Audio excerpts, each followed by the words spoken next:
Iniciando el orden del día, corresponde tratar la solicitud de Su Excelencia la Vicepresidenta de la República, actual Ministra del Interior, para prorrogar la vigencia del estado de excepción constitucional de emergencia en la región de la Araucanía y las provincias de Arauco y del Biobío de la región del Biobío, en virtud de lo dispuesto en el artículo 42 de la Constitución Política de la República. Le damos la palabra al diputado Juan Carlos Beltrán. Le damos la palabra al diputado Juan Carlos Beltrán. Diputado. Muchas gracias, señor presidente. De inmediato le doy las mejores vibras para la nueva presidencia en esta Cámara, señor presidente. Señor presidente, durante mi semana distrital estuve en terreno conversando con mis vecinos y visitando diferentes sectores que requieren de seguridad. Así me trasladé al sector La Jaula en Curacautín, reuniéndome con gente del campo y representantes del Ejército de Chile, a quienes deseo felicitar y agradecer por su compromiso y seriedad. Represento esa gratitud en la figura de quienes en ese momento se desempeñaba como comandante del Ejército del Regimiento Logístico número 3 de Victoria, Teniente Coronel Diego Besa, quien con diligencia abordó la situación y nos dispusimos manos a la obra. Asimismo, estuvimos abordando soluciones para la seguridad de la Junta de Vigilancia Rural de Curacautín, encabezada por su destacada presidenta Eliana Segura, convocando a 16 sectores rurales. Señor presidente, por último informo que votaré a favor de la renovación del estado de excepción, solicitando al Gobierno que entregue mayores facultades al Ejército y a Carabineros. He dicho, señor presidente, muchas gracias.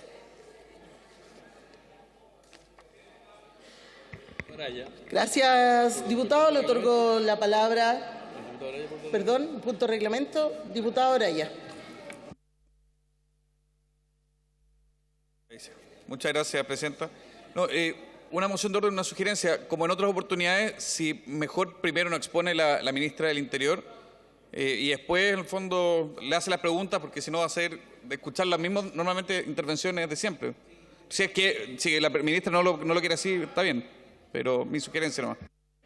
Algunas veces esas sugerencias son aceptadas, diputado. Hoy día, en esta oportunidad, la ministra prefiere hablar al final. Vamos a otorgarle la palabra entonces al diputado Henry Leal. Diputado, no está inscrito, no va a hablar. ¿Se borra entonces? ¿Sí? Diputado Marcos y la Vaca, tienes la palabra.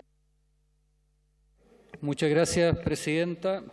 Nuevamente concurrimos a renovar este estado ya no de excepción constitucional, sino de normalidad constitucional. Porque si bien los hechos graves que ocurren día a día en diferentes regiones de nuestro sur de Chile parecieran actos más bien excepcionales, lo cierto es que la violencia que se vive en el sur, en particular en la Araucanía, Biobío, pero también en los ríos, ya dejó de ser excepcional. Yo estoy de acuerdo que las políticas impulsadas por el gobierno del presidente Gabriel Boric van bien orientadas en torno a enfrentar y aislar la violencia en los tres ámbitos que nos ha planteado el gobierno. Felicito desde ya la decisión adoptada respecto a esta mesa de diálogo público a través de la Comisión Presidencial para la Paz y el Entendimiento y la participación que en este espacio le corresponden a una serie de grandes personalidades de Chile, en particular reconocer el trabajo que mi compañera y amiga Emilia Nullado está desarrollando desde esa mesa. Pero lamentablemente, y he escuchado a algunos colegas que me dicen, oye, si en los ríos no pasa nada, comparado a lo que hoy día ocurre en la región de la Araucanía y del Biobío. Y en los ríos ustedes tienen el 3 punto y tanto % de las actividades terroristas, delictuales que ocurren en el país. Y puede ser cierto. Pero cuando ocurre un atentado en la región de los ríos es grave para nuestra región. Cuando aún a trabajadores son abordados y atacados, eso es grave para mi región. Y lo que yo le he pedido al gobierno permanentemente, que si bien no existen los números para dictar un estado de excepción constitucional para la región de los ríos, lo cierto es que necesitamos una estrategia mucho más fuerte y clave para detener los actos delictuales que hoy día están haciendo con mucha fuerza atacando a la región de los ríos. Yo espero todavía la visita del subsecretario Manuel Monsalve, quien se comprometió el martes 20 de junio, en 2 semanas más, estar allá. Se ha postergado en 2 oportunidades, Presidenta. Y claramente las medidas que el gobierno adoptó en orden a aumentar los puntos de control, el aumento de la dotación y los vehículos blindados no son suficientes para poder enfrentar la gravedad de los hechos que hoy día vive. Yo en lo particular, estando de acuerdo, voy a votar en contra. Muchas gracias, diputado. Le otorgo a continuación la palabra a la diputada Flor Weiss. Gracias, Presidenta.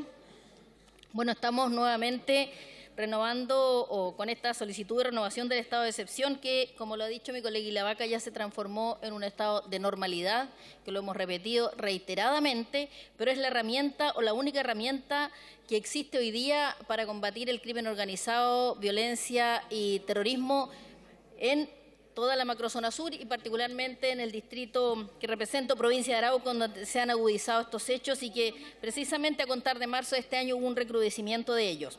Y hoy día la situación en la macrozona sur es alarmante. El promedio de los últimos 5 años es de 9 atentados por cada 30 días, lo que hace que vivir en la zona sea francamente insostenible, a lo menos. Convivir con el miedo, con la muerte incluso, por supuesto que resulta injusto e indigno. El subsecretario Monsalve ha indicado que han ocurrido, comillas, 179 hechos de violencia desde que entró en vigencia el estado de excepción en la macrozona sur. Es decir, entre el Biobío y los lagos, que es la zona de macrozona, y si uno toma todo ese territorio, el 94% de estos casos ocurren en las regiones en donde sí funciona el estado de excepción. Cabe preguntarse qué ocurriría si no hubiese estado de excepción. También valoramos que ha habido una baja en los atentados, en los ataques, pero también lo hemos dicho acá, esta baja hoy día lamentablemente se ha mantenido o incluso ha ido a la baja, es decir, no ha ido bajando, sino que se ha producido nuevamente un aumento. Y eso es porque las medidas en cómo se está operativizando este estado de excepción, lo hemos dicho muchas veces, requiere de cambios en los cuales fundamentalmente tienen que haber más puntos de control, mayores fiscalizaciones. En la provincia de Arauco, comuna de Cañete, el jueves recién pasado, Erito Aravena ha sido atacado 5 o 6 veces, le han quemado todo, le han robado sus animales, le han incendiado bodegas, ahora último le robaron todo lo que eran los alimentos que tenía de pasto para los animales, es decir, no le queda más que irse. ¿Qué es lo que ha hecho? No se ha ido, no ha sido desplazado forzosamente, resiste, aún sigue resistiendo y espera que el Estado de Chile, a través de los mecanismos que tenemos, lo pueda proteger.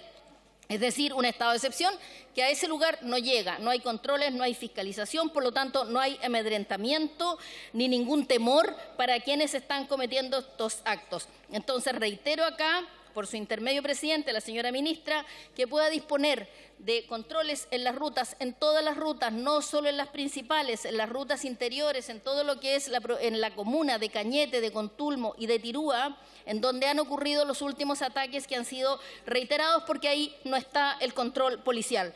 Por supuesto que en los ríos también es necesario un estado de excepción hoy, pero no puedo, o bien vale ahora entonces decir 2 errores no hacen un acierto, por lo tanto no podría dejar sin este instrumento de protección a quienes represento en la provincia de Arauco y Biobío. Gracias. Muchas gracias, diputada. Quiero pedir el acuerdo de la sala para el ingreso del subsecretario de Defensa, el señor Víctor Barrueta. ¿Hay algún problema? ¿Sí? Ya. Ya. A continuación, entonces, otorgo la palabra a la diputada Gloria Ana Bella.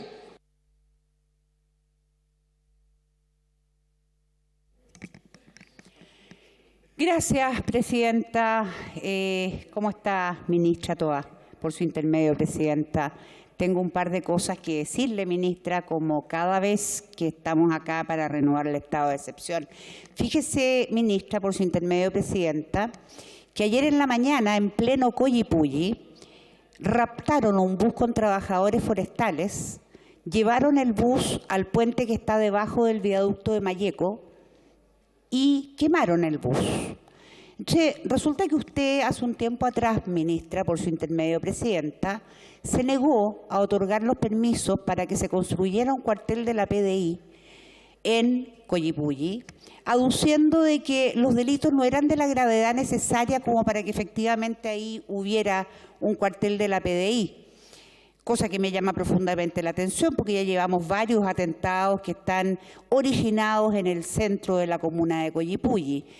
Entonces, por su intermedio, Presidenta, mi estimada ministra, usted comprenderá que ante la inutilidad de este estado de excepción, si es que el diputado Araya me permite continuar, gracias, yo no puedo renovar esto, ministra, por su intermedio, Presidenta, porque resulta que sin ir más lejos, antes de ayer estuve conversando con una patrulla militar que estaba de punto fijo en un sector de Malleco, que no lo voy a mencionar para que usted no identifique cuál es la patrulla y después le llegue un reto, ministra, por su intermedio, Presidenta.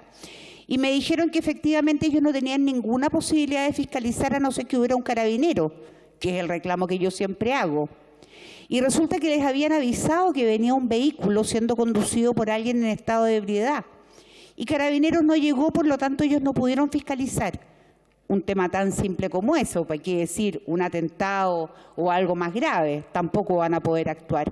Entonces, ministra, mientras usted no sea capaz de comprender que en la Araucanía necesitamos, por su intermedio, Presidenta, un estado de excepción en el cual los militares puedan actuar tal como actúan en el norte de Chile, bajo la ley de infraestructura crítica, aparte de Carabineros y podamos duplicar el esfuerzo y no, o sea, más bien multiplicar el esfuerzo y no eliminarlo así como está hoy día, yo no le puedo votar a favor esto, porque es un tongo, ministra, por su intermedio, Presidenta. Muchas gracias. Muchas gracias, diputada. A continuación le otorgo la palabra al diputado Bernardo Berger.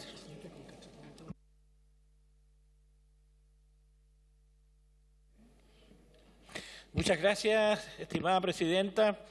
Señora Presidenta, honorable Cámara, colegas, por varios años tuve el gran honor de ser alcalde y concejal de la ciudad de Valdivia, en tiempo en que se destacaba por ser una de las más tranquilas y seguras del país, con una calidad de vida de la cual los valdivianos nos sentíamos orgullosos. Sin embargo, hoy en día veo con un inmenso pesar cómo pasamos de ser una ciudad orgullosamente tranquila a ser una de las 27 comunas que concentran la mayor tasa de homicidios consumados, de acuerdo a uno de los informes más recientes de la Subsecretaría de Prevención del Delito. Y aunque he solicitado la extensión del estado de excepción constitucional hacia la región de los ríos en reiteradas ocasiones, aún no obtenemos ninguna respuesta de parte del Gobierno. Aunque resulte ser majadero, señora Presidenta, por su intermedio seguiré insistiendo y siendo el portavoz del clamor no solo de los valdivianos que viven aterrados en sus hogares, sino que también en toda la región de los ríos, que hace ya mucho rato se convirtió en la extensión de los crímenes organizados en el sur de Chile. Es por ello que solicito una vez más la extensión del estado de excepción constitucional hacia la región de los ríos. He dicho, señora Presidenta, muchas gracias. Gracias, presidente. Le otorgo la palabra a continuación al diputado Estefan Rubes, posteriormente al diputado Felipe Donoso.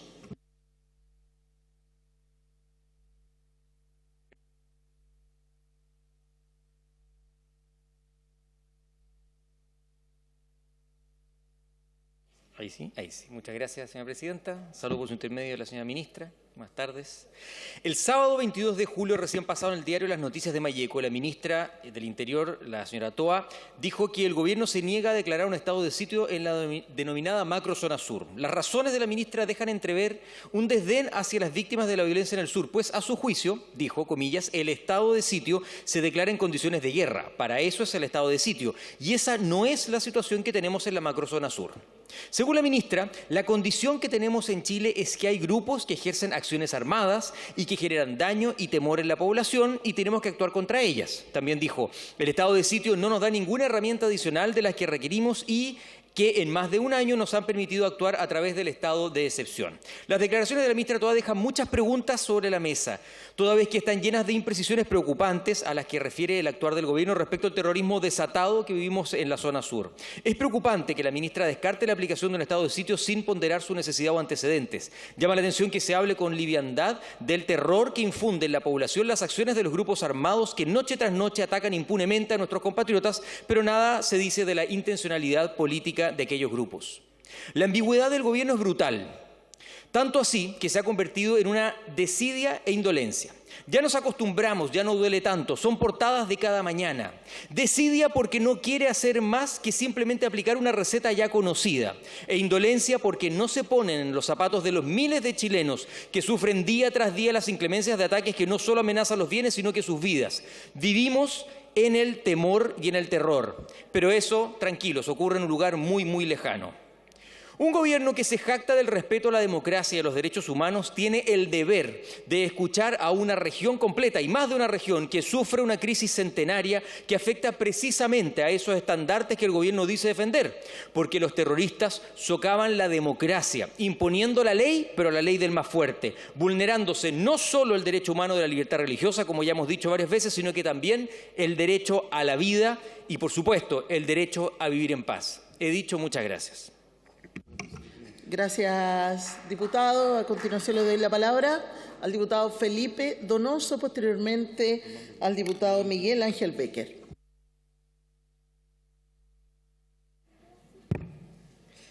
Gracias, presidente. Honorable Sala. Son 27 renovaciones, 14 meses de estado de excepción.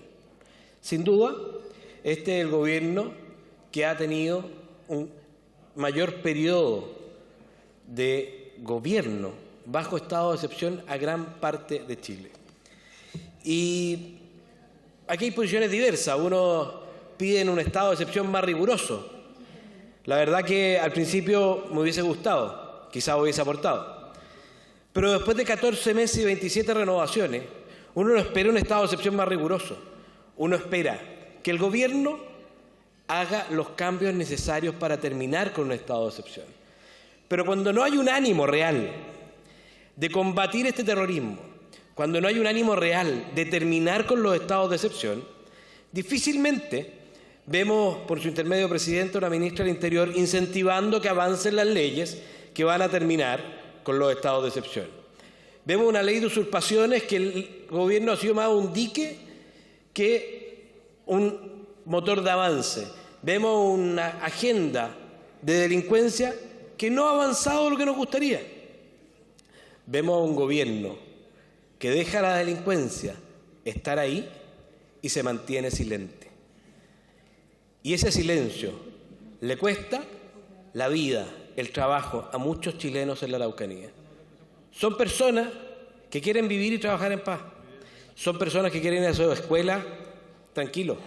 Son personas, igual que todos los chilenos, y merecen un gobierno democrático, que somos capaces de dárselo, pero necesitamos que el Ejecutivo le dé las urgencias a las reformas legales que permitirán perseguir eficazmente a esos delincuentes, a esos terroristas, que no los dejan vivir en paz y que hoy los hacen vivir en un estado militarizado, en un estado de susto, en un estado de riesgo constante, en un estado que no es capaz de darle la seguridad que merece cada uno de los chilenos. He dicho, presidenta, muchas gracias. Gracias, diputado. Le otorgo a continuación la palabra al diputado Miguel Ángel Becker, posteriormente al diputado Leonardo Soto.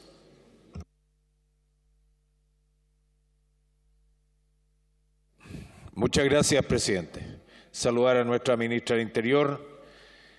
Y la verdad es que, ya lo decía el diputado Donoso, llevamos 27 renovaciones de este estado que ya no es excepción, es un estado de normalidad, pero la verdad es que no se ha logrado controlar para nada el tema de la delincuencia, el terrorismo y la desgracia que estamos sufriendo en la región de la Araucanía, pese a las cifras del gobierno que no coinciden con las cifras que tenemos nosotros de las multigremiales y otros que hacen los análisis en terreno y bastante más directo lo que ve específicamente el gobierno.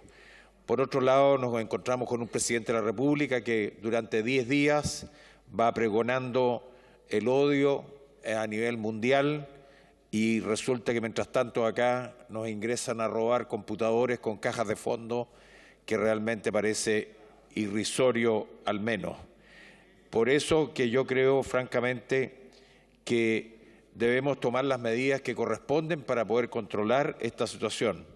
Tenemos un estado de excepción que ha sido extremadamente largo, pero sin las atribuciones correspondientes y por otro lado tenemos que vivir el día a día con el temor y el terror a ser atacados permanentemente. Dios salve nuestra querida región de la Araucanía, presidente. Muchas gracias. Muchas gracias, diputado. Quiero de nuevo tomar el acuerdo en la sala para que pueda ingresar el subsecretario de Defensa. ¿Sí? ¿En qué afecta? Ya, ok. La palabra al diputado Leonardo Soto.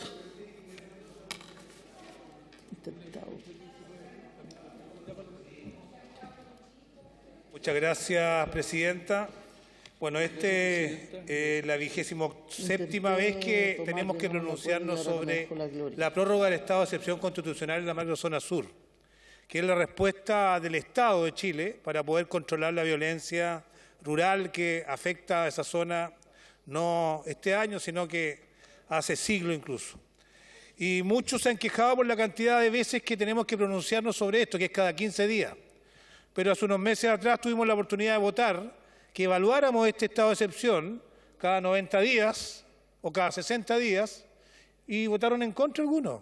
Votaron en contra. Entonces, no lo entiendo, porque además algunos hablan, varios no han dicho incluso, de que este estado de excepción constitucional se transforma en un estado de normalidad. Pero miren qué novedad, miren qué obvio. Si la violencia en la macrozona rural la heredamos nosotros del gobierno anterior, y del gobierno anterior, el anterior a ese, llevamos siglos en esto, presidenta. Y lo que estamos tratando de hacer, por supuesto, como corresponde a todo gobierno que se preside tal, es darle tranquilidad y seguridad a la población.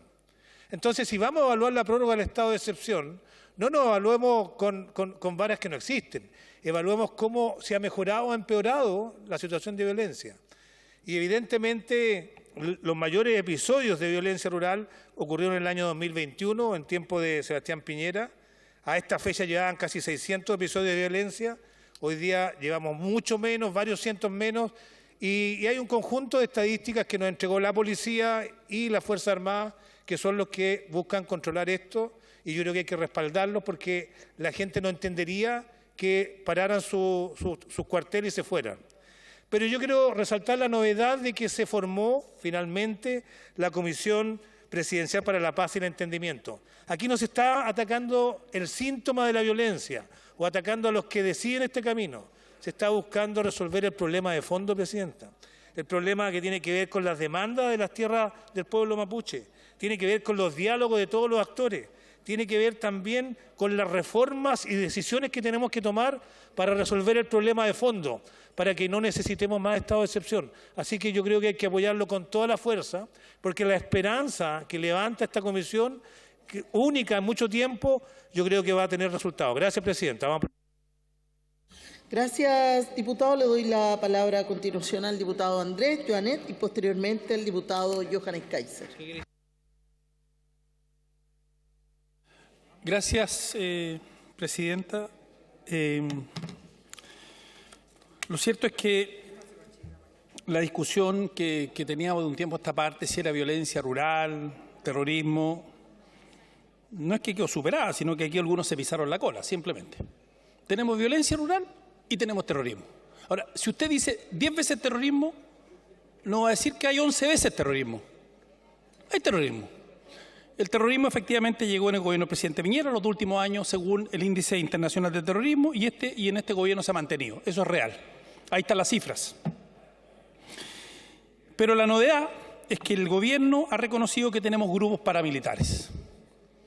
Y a los grupos paramilitares hay que enfrentarlos con los militares. Así de simple. Porque el problema que tenemos en la región es profundo. Le voy a dar un ejemplo. Hace unas semanas atrás robaron un camión en el sector de Quepe. Roban el camión con 5 caballos corraleros. por mucha presión de la familia, recuperen el camión, pero los caballos corraleros no se han recuperado porque ya seguramente están faenados.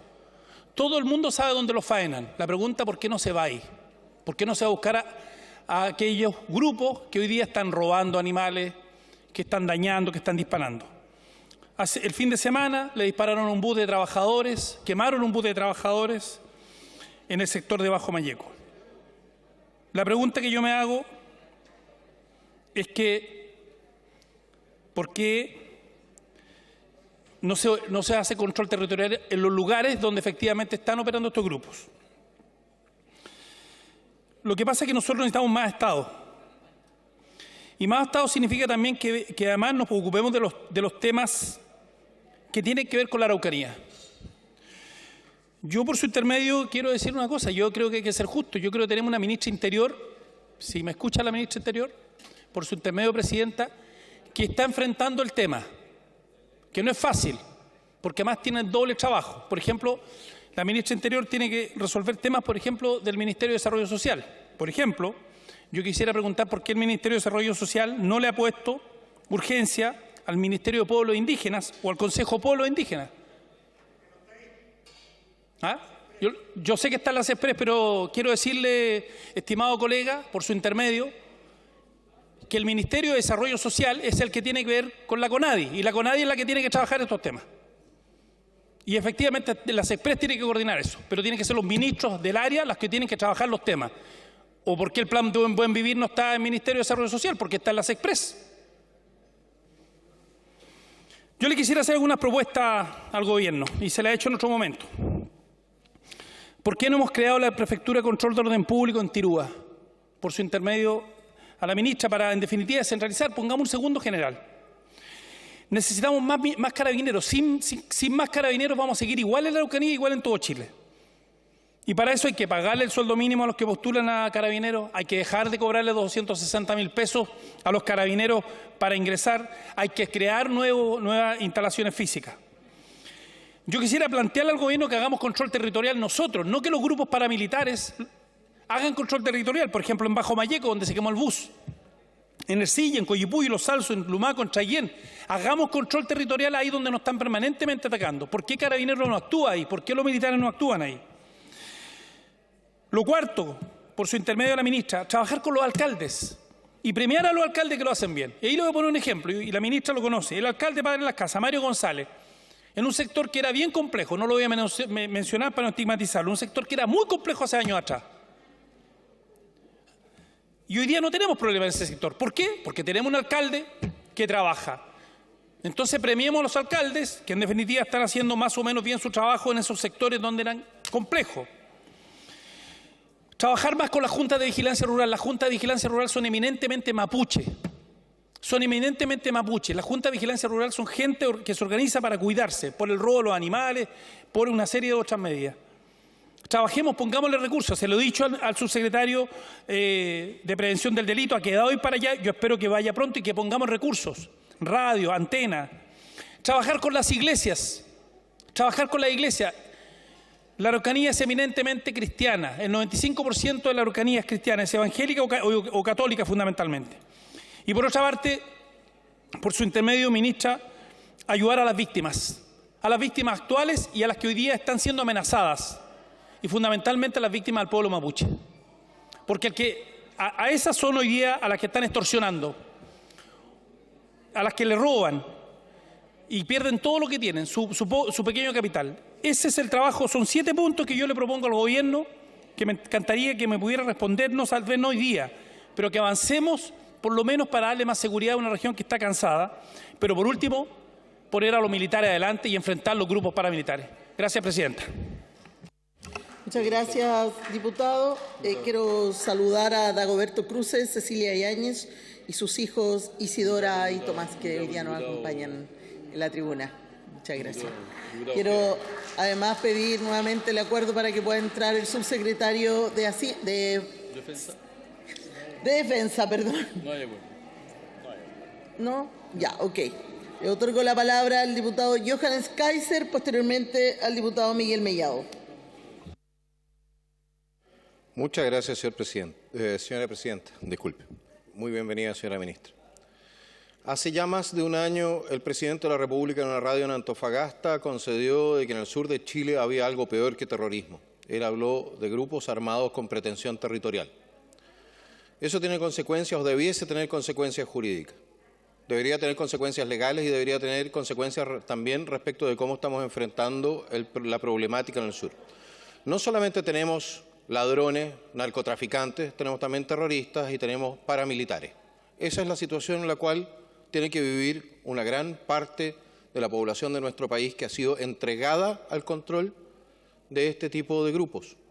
Y digo entregada no porque el Estado necesariamente quiera entregarlos, sino porque le faltan también recursos. No solamente la disposición a hacer lo correcto, sino que los recursos para hacer lo correcto. Cuando nosotros vemos la ley de presupuesto del año pasado y habían destinados para conscripción, por ejemplo, solamente recursos para 7.000 conscriptos, ¿de qué estamos hablando? ¿De qué estamos hablando cuando nosotros tenemos considerados para reclutamiento en carabineros no más de 800 plazas y se están yendo de baja 1.400 carabineros? ¿Cómo se supone que se va a mantener el control, ministra, por su intermedio, señora presidenta, si nosotros tenemos un músculo del Estado cada vez más débil y no tenemos tampoco la disposición para ir y decir a través de nuestros tribunales y a través de nuestro Ejecutivo, nombrar los grupos que son grupos que están realizando actividades terroristas, nombrarlos, pedir su persecución a nivel internacional?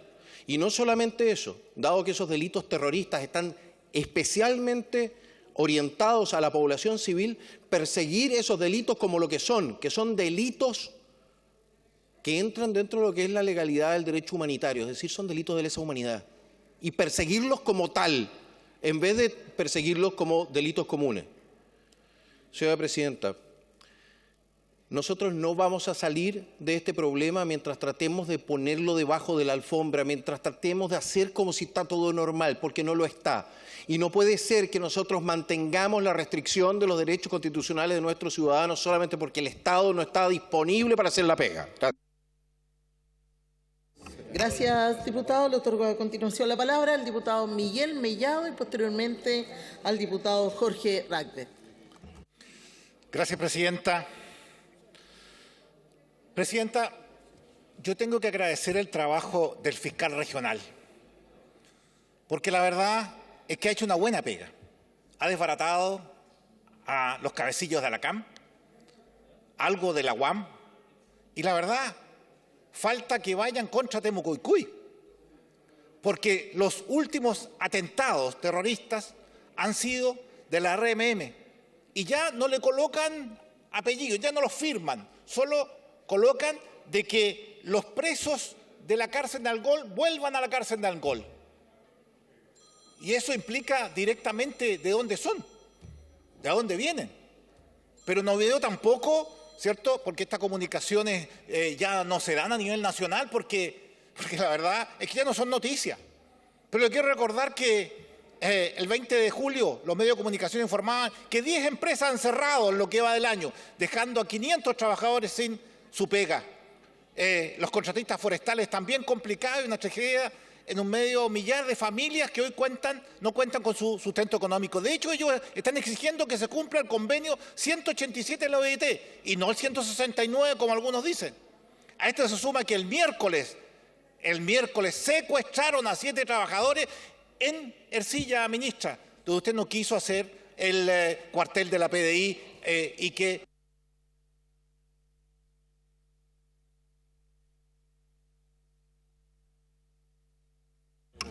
Tiene la palabra el diputado Ragde.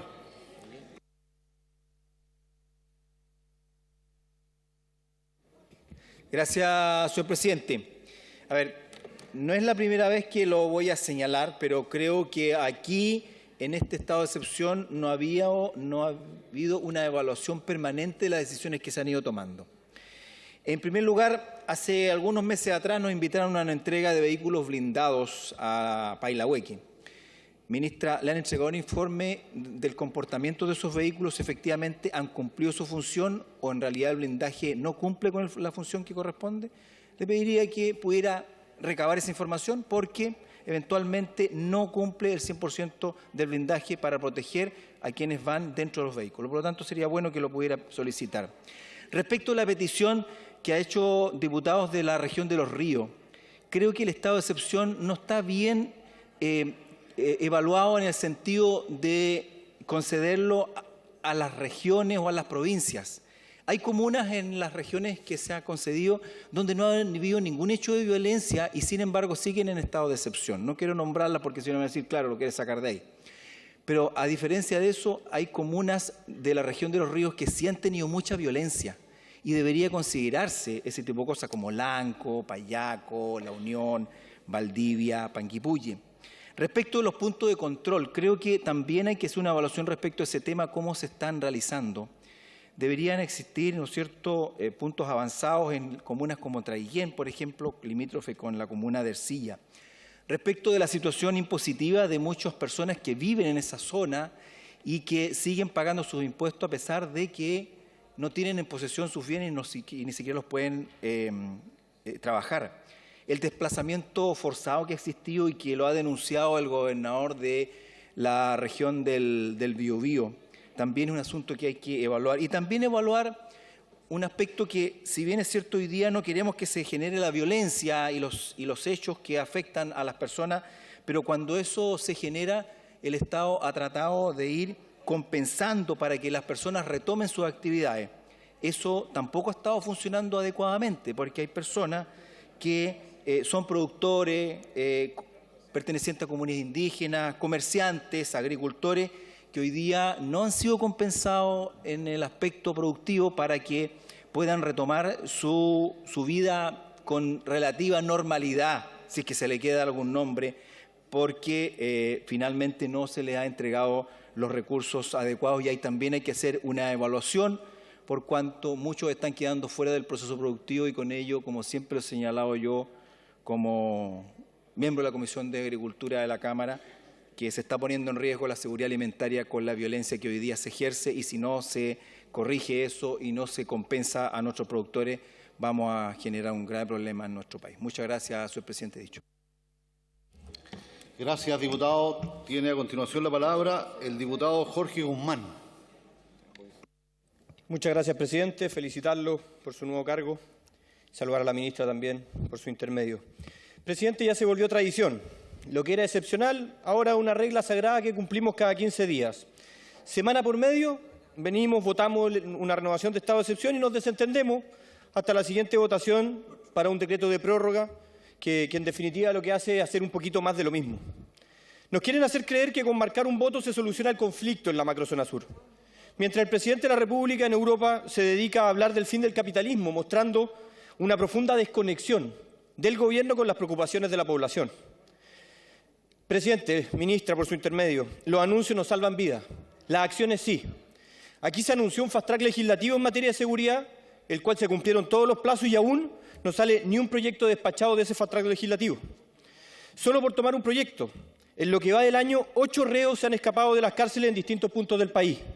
Y a esto se le suma que los reos desde dentro de las cárceles siguen cometiendo delitos, a tal punto que se roban 23 computadores del Ministerio de Desarrollo Social más una caja fuerte y lo siguen haciendo desde las cárceles. Presidente, lo que le pido al Gobierno en particular es que se hagan cargo de los problemas reales, que enfrenten, como bien lo decían otros parlamentarios, la crisis de terrorismo y seguridad en la macrozona sur. Que si nos comprometemos a avanzar en materia de seguridad lo hagamos con un impulso real. Esta semana tenemos un solo proyecto de seguridad en esta sala. Presidente, vamos a votar a favor, pero con profunda preocupación por el desentenderse y el poco empatizar con la crisis de seguridad. Gracias, diputado Guzmán. Tiene la palabra finalmente el diputado Jaime Araya. No hay problema. Gracias, presidente. Junto con felicitarlo por su nuevo cargo, desearle lo mejor del éxito en su gestión. Y he escuchado con atención las intervenciones de los parlamentarios de la derecha, muchos de las regiones de Araucanía, y la verdad de las cosas es que eso se ha transformado en el ejercicio de, a ratos, hacer un juicio respecto de la gestión de la ministra del Interior. Poco se ha dicho respecto de los aciertos que ha tenido, los planes que se han expuesto reiteradas veces. Aquí se rasgan vestiduras porque una y otra vez se renueva el estado de excepción, pero poco se dice de cómo vociferaría la derecha si es que el Ministerio del Interior tomara la decisión de no renovar este estado de excepción. Entonces me parece que la hipocresía con la que se ha utilizado este tema tiene sus límites. Me parece que es absolutamente injusta la situación Me parece que además no se reconoce ni se ha dicho una palabra respecto de las modificaciones que se hicieron en las últimas renovaciones, las modificaciones precisas que tiene el decreto, que hoy día no tiene todas aquellas cosas que majaderamente se había dicho que eran acotadas y que no permitían que se realizaran operaciones en terreno. Eso no es real. Y la verdad de las cosas es que me parece que este rito, lejos de lo que se ha planteado aquí, es venir sistemáticamente a denostar, a agredir, muchas veces de manera muy injusta, muy agresiva a la ministra del Interior, y me parece que eso no es aceptable. Y la verdad de las cosas es que esto se ha transformado en un instrumento para golpear al gobierno. Poco se dice y poco se evalúa semana cada renovación respecto de los números que se aportan.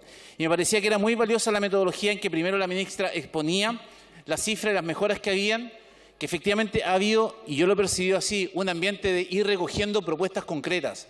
Pero este debate se ha tornado, señor presidente, y por su intermedio a los colegas de la derecha, francamente, en denostar, en atacar, en agredir y muchas veces en faltar a la verdad en las cosas que se dicen. Esto se transforma en un verdadero juicio político respecto de los hechos de la semana. Si uno escucha las intervenciones recientes y las parlamentarias de derecha, han hablado de todo menos de lo que está ocurriendo en la Araucanía. Entonces, la verdad de las cosas es que este espacio se ha transformado, yo creo que en una cosa que no tiene que ver, y por su intermedio citar lo que dijo el diputado Leonardo Soto. Quizás debiéramos ya evaluar tener una renovación más extensa del estado de excepción constitucional de manera tal de que se puedan planificar acciones en el territorio de más largo plazo, que se puedan tomar medidas de más largo plazo, porque la verdad de las cosas es que cada 15 días estar planificando porque uno no sabe si se va a aprobar o no aprobar un estado de excepción, poco permite que metodológicamente esta cosa funcione, y la verdad es que se sirve exclusivamente para hacer un juicio político, para levantar mentiras, para referirse poco al tema que importa, que es la gente de la Araucanía. Así que yo naturalmente voy a aprobar el estado de excepción, pero creo que es importante que abramos la discusión respecto de establecer un sistema en que un estado de excepción que ha sido renovado, no sé, durante 6 meses, las renovaciones puedan ser más largas y no tener que estar cada 15 días majaderamente escuchando a los parlamentarios de la derecha haciendo juicios políticos de hechos de la semana que poco tienen que ver con el estado de excepción constitucional en la macrozona sur. He dicho, señor presidente. Gracias, diputado Araya. Nos ha solicitado la palabra finalmente la señora ministra del Interior.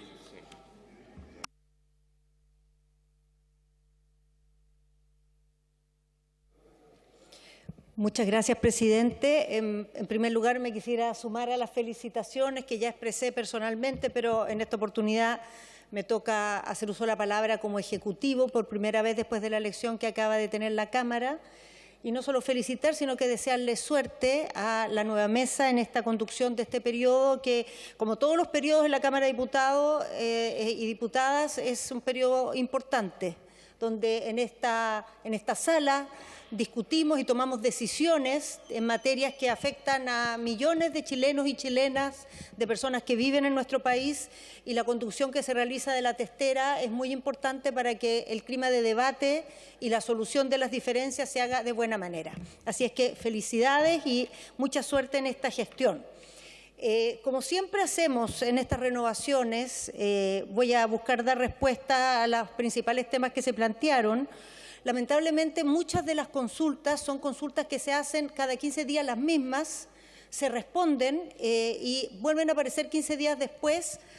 Pareciera que no hay el mismo interés en escuchar las respuestas que hacer las preguntas, pero bueno, para eso estamos aquí y con el mayor interés vamos a venir una y otra vez, todas las veces que sean necesarias, porque creemos que esta renovación es importante. Y no creemos, sino que tenemos datos categóricos que nos muestran que hace la diferencia la manera en que hemos ido implementando el estado de excepción, que no ha sido la misma desde que comenzó. En el transcurso del tiempo, las estrategias con que se actúan, los recursos que se despliegan, incluso el mismo decreto del estado de excepción ha ido teniendo modificaciones y ciertamente la presencia en el terreno ha ido reforzándose con sucesivas medidas y definiciones que hemos ido tomando para ir afinando la estrategia con que se actúa en la región. Una de las preguntas que permanentemente se plantea y que vuelvo a responder aquí es que los datos que damos como ejecutivos no son datos que nosotros creamos, son estadísticas policiales. Por lo tanto, cuando se está poniendo en duda los números del Ejecutivo, se están poniendo en duda números que entrega Carabineros de Chile. El Ejecutivo no tiene ningún número propio sobre los eventos de violencia en la Araucanía. Todos los datos vienen remitidos de las policías y cuando se refieren a datos relativos a cómo avanzan las investigaciones, los procesos judiciales, son datos que nos entrega el Ministerio Público. Entonces, la discusión aquí de los datos entregados por el Ejecutivo se refiere a las instituciones que son las que los originan. Nosotros, desde el Gobierno, no modificamos ni hacemos ninguna, digamos, adición a esos números. ¿Y esos números qué nos dicen? Nos muestran en lo general, no voy a entrar en los detalles que hemos entregado muchas veces y que a veces marean. Quizá, presidente, si hay interés, como aquí se planteó, de partir con una exposición, podemos acordarlo para la próxima ocasión, pero hacerlo con una presentación, porque los números, cuando uno los empieza a leer, al tercer número ya estamos todos mareados. Y empezamos a confundirnos y cuando se ponen en una pantalla mucho mejor. Pero sin entrar en los números, ¿qué nos muestran los datos? Los datos nos muestran que el año pasado, que este año, respecto al año pasado, en lo que va del año, tenemos una mejoría en los números en general. Ya estamos comparando año con estado de excepción versus año con estado de excepción. O sea, son periodos prácticamente de puro estado de excepción. En este momento, respecto al año pasado, ya estamos comparando gobierno con gobierno, o sea, nosotros contra nosotros mismos, por decirlo así. En este momento, en términos generales, tenemos una disminución de 12% de los datos respecto al año pasado, y si nos comparamos con el mismo periodo del año anterior, casi 40% del año 2021. O sea, si comparamos lo que hacemos con estado de excepción versus lo que teníamos sin estado de excepción, estamos mucho mejor. Y si comparamos este estado de excepción respecto a cómo fue el año pasado, estamos igual mejor. Si vemos los números uno por uno en el tipo de acciones, hay en los hechos más significativos, en todos hay reducción. En usurpaciones, en incendios, en asesinatos y una alza muy importante en las condenas que hemos obtenido en los detenidos que tenemos. ¿Cuál es el problema? Es que estos datos no se distribuyen por igual. En Biobío la baja ha sido muy importante, en los ríos también, en Biobío sobre 40%, en los ríos sobre 30%, pero en la Araucanía, fundamentalmente en la provincia de Malleco, tenemos un alza. Y ahí es donde tenemos que focalizar una acción mucho más específica y además tampoco en la provincia en general, son ciertos territorios. Entonces, el último tiempo se ha estado haciendo un trabajo con las fuerzas que están desplegadas para mejorar la actuación que tenemos allá. Concentrar la presencia en ciertos lugares, disminuir las circulaciones ahí donde se están originando los atentados, sea porque se sale de un lugar para atentar o se vuelve a ese lugar después de que se atenta. Y en ese trabajo todas las semanas se desarrollan distintas actuaciones. Aquí se mencionó si el Ejecutivo evaluaba o no evaluaba. Yo quiero contarles cuál es la mecánica de esto. Nosotros venimos aquí cada 15 días. El formato que tenemos hoy día es que en una quincena encabezo yo, junto al subsecretario de Defensa, que lamentablemente no se le permitió entrar, pese a que hay preguntas relativas al despliegue de las Fuerzas Armadas. La quincena siguiente viene la ministra de Defensa con el subsecretario del Interior, que tampoco se lo ha dejado entrar, con lo cual las informaciones que maneja el subsecretario, no se pueden entregar plenamente en esta sala. Pero entre medio no es que nosotros nos sentamos a esperar la renovación. Todas las semanas en las regiones que tenemos estado de excepción hay un comité policial los días lunes que lo encabeza el delegado o la delegada según el caso. Ahí está el GEDENA presente, está la Policía de Carabineros, está la Policía de Investigación, está la Fiscalía y se trabaja en ver cuál ha sido la situación de la semana. Cada 15 días, además, hay una reunión de evaluación del estado de excepción en Santiago, donde está el Ministerio de Defensa, está el Ministerio del Interior y se ve qué ha pasado en el despliegue del estado de excepción, qué medidas se pueden tomar desde acá para reforzar. También cada 15 días tenemos una reunión de evaluación en general del tema, más allá del estado de excepción, de cómo ha evolucionado la situación en las regiones comprometidas, y ahí están los delegados, estamos los ministros, están todos conectados viendo todos los temas que van a salir acá, anticipándonos, evaluando, viendo cómo han avanzado las medidas que tenemos comprometidos, los temas de inversiones, la agenda legislativa. O sea, aquí se concentra mucha energía en lo que se está haciendo en la zona, que no es solo el estado de excepción. Yo quiero recordar que junto con el estado de excepción hay un programa diseñado para la zona que se llama Buen Vivir, que se dedica a agilizar inversiones, a desplegar un presupuesto especialmente, diseñado para atender una serie de déficits que hay en la región. Y esa iniciativa va acompañada con la reciente creación e instauración ya de la Comisión por la Paz y el Entendimiento, cuya primera sesión ya se realizó el día 20, y va acompañada también con una agenda legislativa donde, lejos de lo que se dijo en esta sala, hemos tenido avances muy importantes en los cuales la Cámara de Diputados ha participado. Entonces yo creo que es lamentable que se diga aquí mismo, en esta sala, que no se ha avanzado en ningún proyecto de esa agenda. En esa agenda, de los proyectos que están en la agenda priorizada, tenemos 7 proyectos que han sido despachados. Y durante el año, en la agenda de seguridad, sumando la agenda acordada con los presidentes de las cámaras, más el compromiso transversal, esta Cámara ha despachado, el Congreso ha despachado 16 proyectos. Nunca en la historia se habían despachado tantos proyectos en un año en materia de seguridad. O sea, quiero repetir esto, porque lo hemos hecho en conjunto. Entonces, que digamos aquí no hemos avanzado, cuando no solo hemos avanzado, sino que hemos avanzado más que nunca en la agenda de seguridad. Más que nunca. Y ahí hay proyectos muy importantes, de distinta naturaleza. Algunos tocan directamente los temas de la macrozona sur, otros tocan temas del norte, otros son temas generales. Quiero señalar que esa agenda además tiene cosas importantes que vienen en curso en estos días. El día miércoles el presidente va a tener una reunión con los distintos poderes del Estado para presentarles la propuesta que hemos elaborado de reforma a la ley antiterrorista, un compromiso que adoptamos unilateralmente, porque el compromiso político con la oposición en esta materia, la oposición no lo firmó, pero el Ejecutivo sí lo hizo y va a cumplirlo.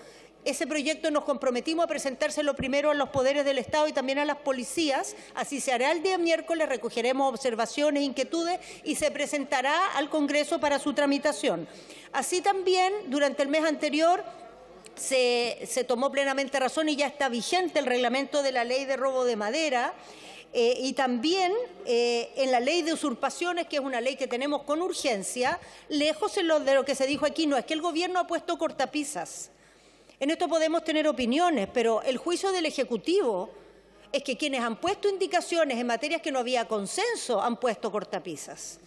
Porque había un acuerdo, así partió el proyecto de usurpaciones, para elevar las penas de manera de permitir la detención de las personas que estaban usurpando. Se llegó a acuerdo en eso y el Ejecutivo está conteste. Se llegó a acuerdo también para establecer este delito como un delito permanente, lo cual permite la actuación de las policías en todo momento. No es necesario esperar una orden judicial. En cualquier momento que el propietario pida auxilio de la fuerza pública, esta se tiene que producir. Pero a pesar de que estos dos temas, que eran los temas que eran el gran obstáculo en la ley de usurpaciones actualmente vigente, se logró entendimiento en ello, se presentó una indicación adicional en el Senado, no en la Cámara, pero en la Cámara se ha respaldado para que adicionalmente este delito permanente habilitara una legítima defensa permanente, cosa que no existe en Chile, en el robo, no existe en el secuestro, no existe ningún delito que tú puedas después de 24 horas intervenir directamente para hacer justicia con manos propias. Eso es lo que ha demorado la ley de usurpaciones, no el Ejecutivo, porque en eso no solo tenemos desacuerdo, presidente. Yo quisiera decir en esta sala, el Ejecutivo tiene una objeción de fondo. Cree que esto es una bomba de inseguridad y va a ocupar todas las herramientas de que dispone para impedir que eso llegue a ser ley. Pero no lo vamos a hacer impidiendo que el proyecto se vote. De hecho, le pusimos urgencia.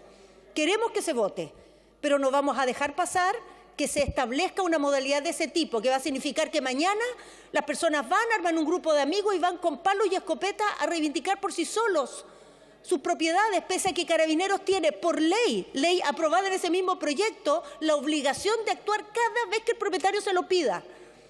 Entonces, ¿con qué excusa vamos a generar una modalidad de ese tipo así de peligrosa que no la hemos generado para ningún proyecto, para ninguna legislación penal? En ninguna materia existe algo así como una legítima defensa permanente fuera de la flagrancia. Y aquí la vamos a producir. O sea, si alguien cree que es un buen método, hagámoslo también para el robo. Hagámoslo para el secuestro. O sea, realmente sería, desde el punto de vista de los principios básicos del derecho penal, el legitimar la justicia con manos propias. Y eso nosotros como gobierno no lo vamos a avalar. Pero sí vamos a avalar que usurpaciones se vote, sí vamos a avalar que haya urgencia y que avancemos en aquellas materias donde se construyó un acuerdo. Quisiera decir también, presidente, que aquí se han planteado varias temáticas respecto a por qué no creamos un nuevo cuartel de la PDI o no ponemos más presencia policial en otros lugares.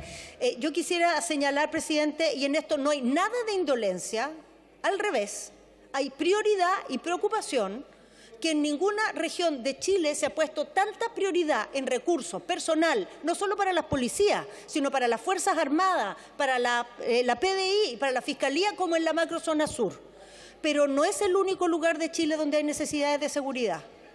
No es el único lugar de Chile donde se requiere más personal, donde se requieren más recursos. Y el Ejecutivo tiene la obligación que los recursos que existen se distribuyan de manera justa, atendiendo las distintas necesidades que tiene la población. Entonces, todos estos refuerzos que se han hecho y que, como digo e insisto, son realmente excepcionales desde el punto de vista de la prioridad que se ha puesto, no pueden ser hechos a costa del resto del territorio del país, porque necesidad de más personal hay en muchos lugares, de más cuarteles también, de más vehículos también. Entonces, la verdad es que lo que buscamos con las distintas líneas de acción que tenemos, distintos programas, refuerzos en el presupuesto, leyes extraordinarias, personal adicional. Quiero recordar hace una semana, no, 2 semanas, este Parlamento despachó el proyecto de llamado a servicio que nos va a significar en 3 años 1.200 carabineros adicionales. Y de esto ciertamente vamos a poder destinar a la Araucanía, a la región del Biobío y a la región de los ríos personal adicional al que ya hemos estado destinando.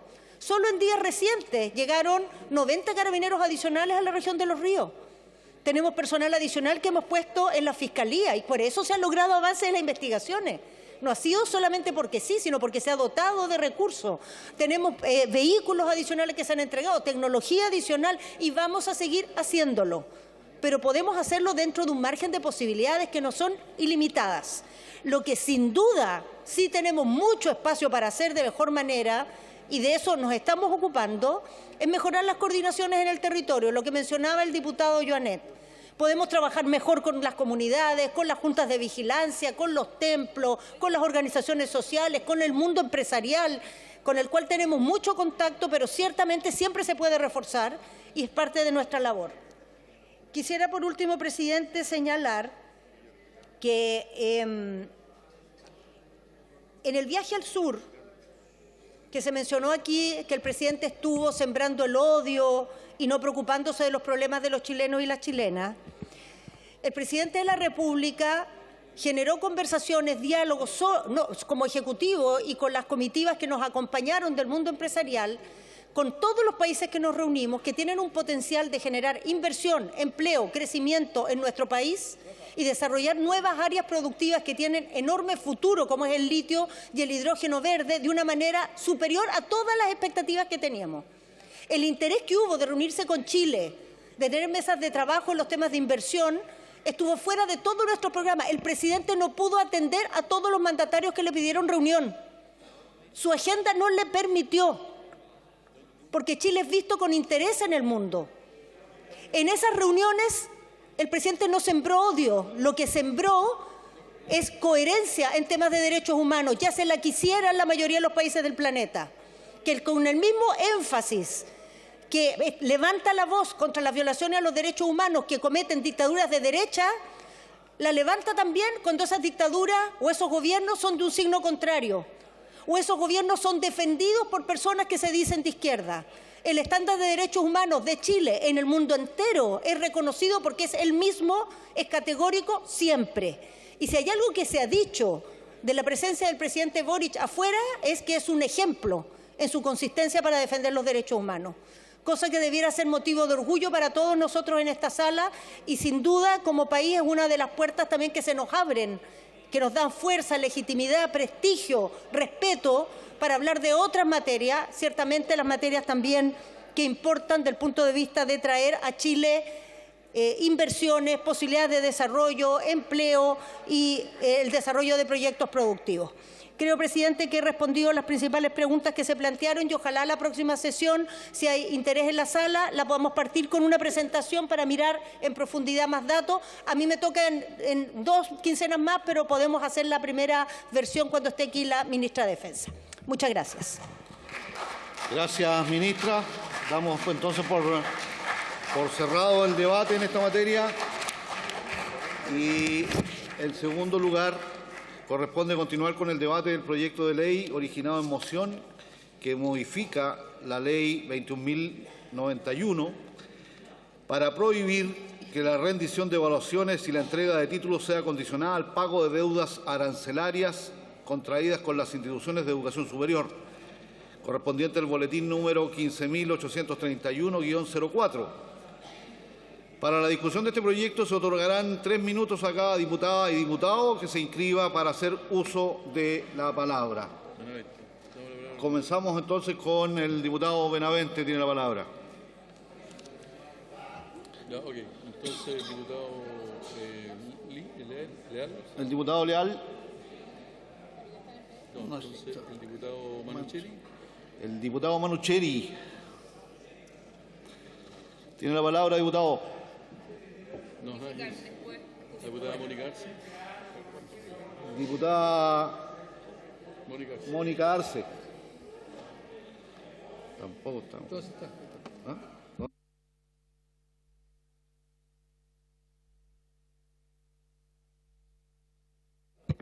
Gracias, presidente. ¿Por qué los planteles universitarios se dan el lujo de prohibir los procesos de titulación por deuda? La respuesta es muy fácil. Es porque el sistema educativo chileno es profundamente mercantil y, por lo tanto, los planteles de educación superior no ven estudiantes, ven clientes. ¿Sí? Clientes que, si no cumplen las demandas, se les prohíbe titularse. Son innumerables los casos en que las distintas cortes de nuestro país han fallado a favor de los estudiantes. Podríamos incluso pasar toda la tarde relatando los distintos fallos que se han tramitado. Compañeros, la educación en Chile está podrida. Me da pena decirlo, pero es verdad.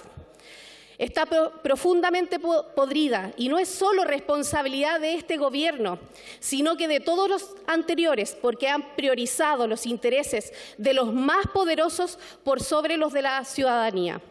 Las casas de estudio hoy no generan profesionales, sino personas que egresan en paupérrimas condiciones emocionales y además económicas. Solo basta con acceder a las encuestas de salud mental y uno se puede percatar de la crisis existente. Presidente, lo mínimo que podemos hacer desde este Congreso es aprobar esta excelente iniciativa, pero hago un llamado a que no olvidemos el tema de fondo, que es la condonación de las deudas universitarias. El gobierno del presidente Boric llegó a la moneda haciendo campaña por esta condonación del CAE y hasta ahora solo hemos escuchado trabas tras trabas. Gracias.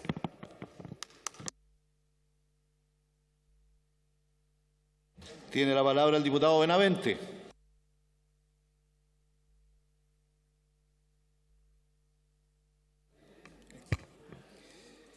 Gracias, presidente.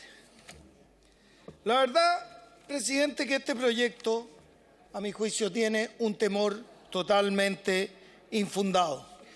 Dado que las características esenciales de nuestro sistema de educación superior es la amplitud de alternativas de financiamiento, proveniente tanto del sector público como del sector privado. Y la oportunidad de estudiar con gratuidad es cada vez más real para nuestros estudiantes. Sin embargo, el pago de la titulación como requisito para la misma es conocido con antelación por los estudiantes y no parece que al momento de enfrentarse a la titulación se tenga que incumplir este compromiso. El estudiante al momento de ingresar al plantel acepta este requisito. Finalmente, presidente, en la sesión pasada escuchamos muchos discursos de la bancada del Frente, especialmente del Partido Comunista, pretendiendo eliminar este requisito. La verdad es que el Partido Comunista eliminó este requisito. Le quitó la posibilidad a miles de estudiantes de titularse. ¿No se acuerdan de la Universidad Arcis cuando retiraron las utilidades? La platita que les mandó Chávez de Venezuela, y llegan ustedes y retiran las utilidades, dejando a miles de estudiantes en la calle que tenían el anhelo de titularse. Otro de los dueños de la Universidad Arcis financió la campaña de un exdiputado, y ese exdiputado se opuso a crear una comisión investigadora para recabar los antecedentes de esa universidad. ¿Cuál era el nombre de ese exdiputado? Kenneth Giorgio Jackson Drago. Gracias, presidente. Gracias, diputado. Tiene la palabra la diputada Carolina Tello.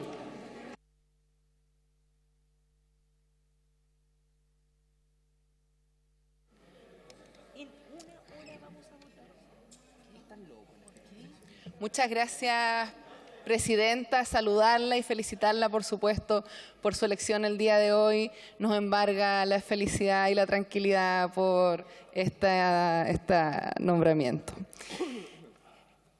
Respecto del proyecto, presidenta, en Chile todas y todos conocemos las enormes barreras de entrada en materia económica para acceder a la educación superior. Hoy muchas y muchos estudiantes al salir de la educación media no solo se enfrentan a la incertidumbre que provoca someterse a una evaluación que de muchas formas puede definir su futuro académico y profesional, sino también a costos por acceder a la educación superior que muchas veces sobrepasa la capacidad económica de sus familias.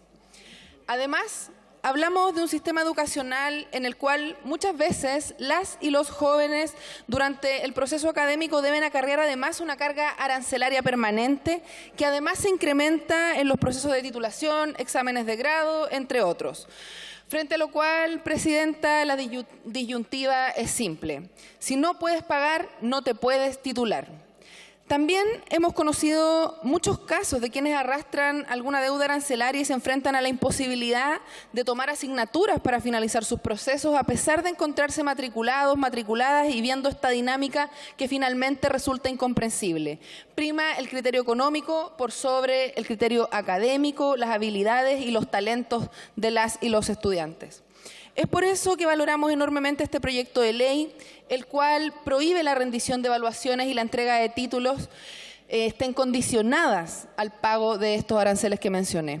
En mi región de Coquimbo, la que represento, presidenta, hemos visto muchos casos, especialmente de mujeres quienes son jefas de hogar y ejercen además labores de cuidado, para quienes el pago de sus estudios significa una carga muchas veces imposible de llevar, encontrando además este tipo de barreras en sus casas de estudio, generando situaciones como no poder titularse y a la vez no poder acceder a una mejor fuente laboral, precisamente por no haber podido pagar lo adeudado, perpetrando y aumentando las barreras de entrada de las que de por sí ya son víctimas, por lo que además estamos trabajando decididamente para disminuir y ojalá erradicar esas barreras. Por ejemplo, a través del proyecto de ley que hoy se encuentra en el Senado, afortunadamente avanzando, el Yo Cuido y Estudio, para justamente disminuir y eliminar dichas barreras.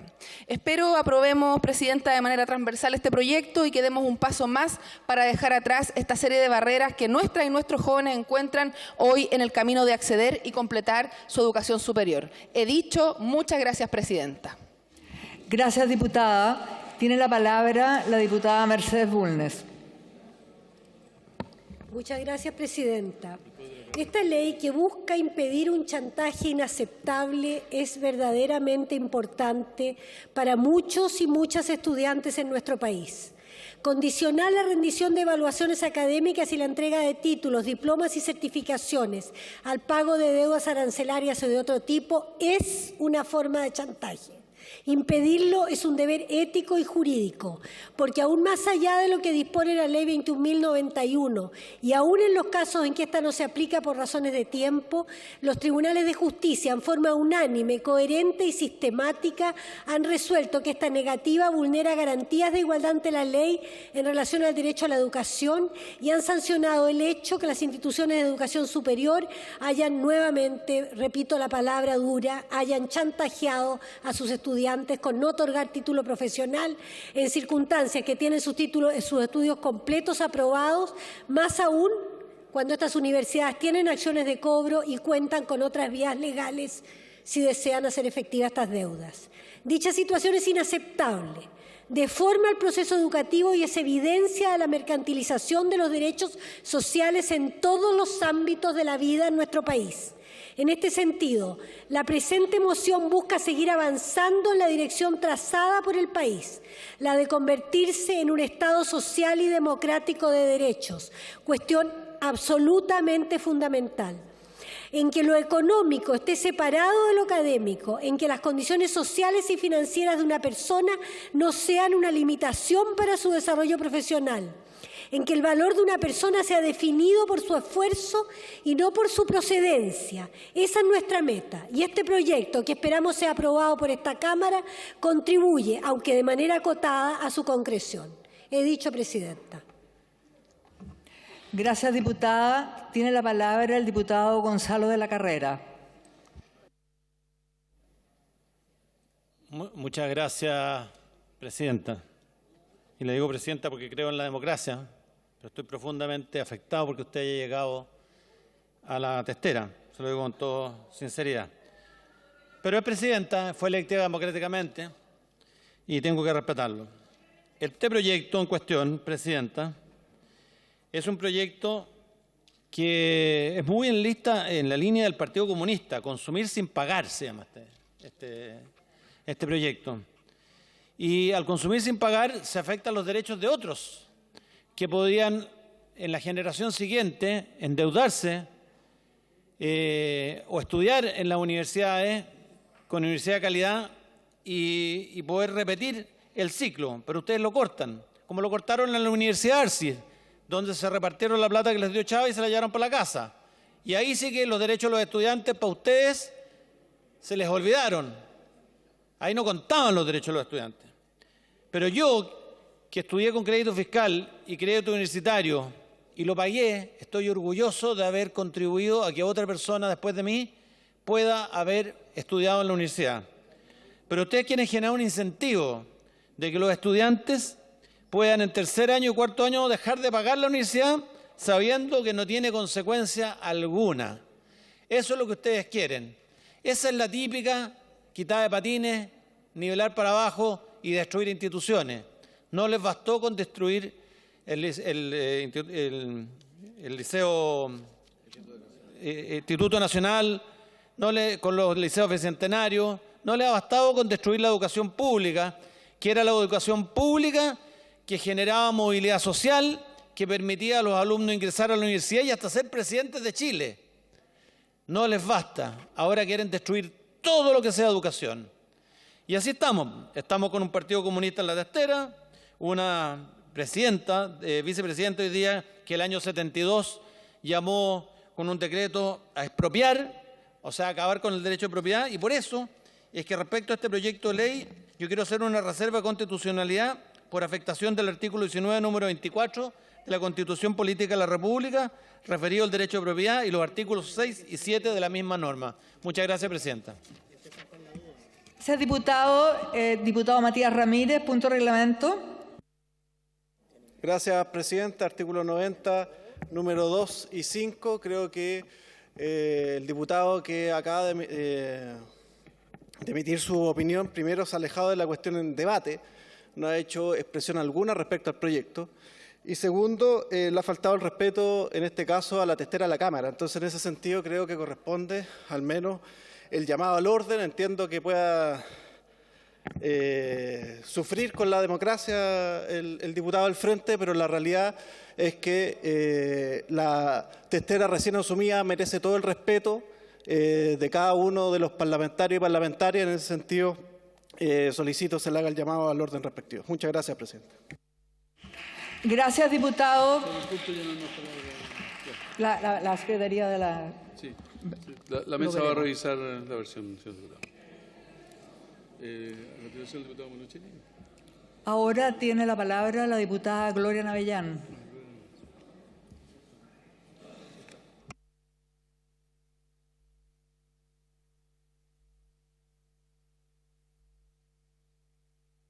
Ahí sí. Muchas gracias, presidenta. Mire, revisando la historia de San Google, presidenta, me encuentro con la revista médica de Chile del año 2004, en el cual el recordado médico Ricardo Cruzcoque hizo una presentación de la evolución de las universidades chilenas desde 1981 a 2004. Y me voy a permitir, en el poco tiempo que tengo, a traducir un pequeño pedazo. Dice, en 1981, un decreto supremo permitió la creación de universidades privadas en Chile. Como consecuencia, 50 nuevas universidades fueron creadas en una década, bajo la supervisión del Consejo de Educación Superior.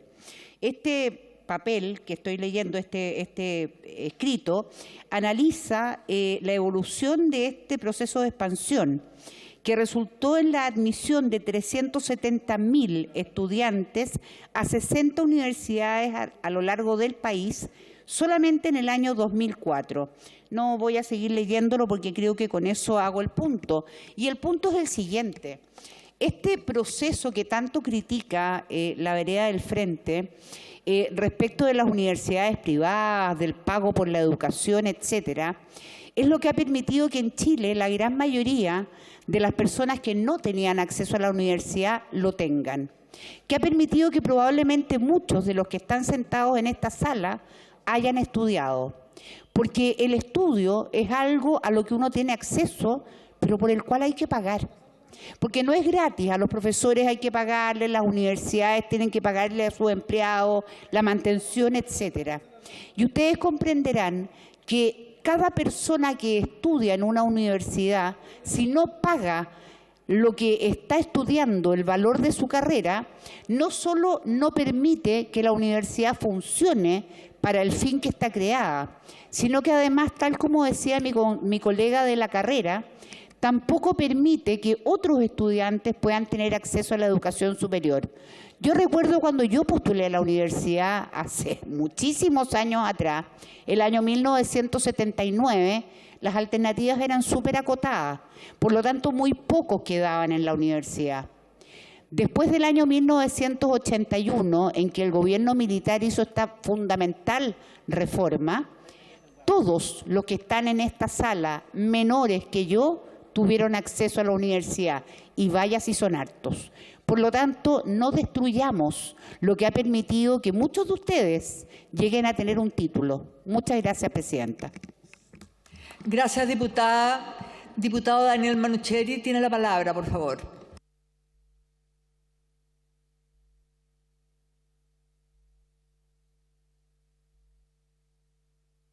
Gracias, presidenta, y mis felicitaciones por su llegada a la mesa como el resto de la mesa.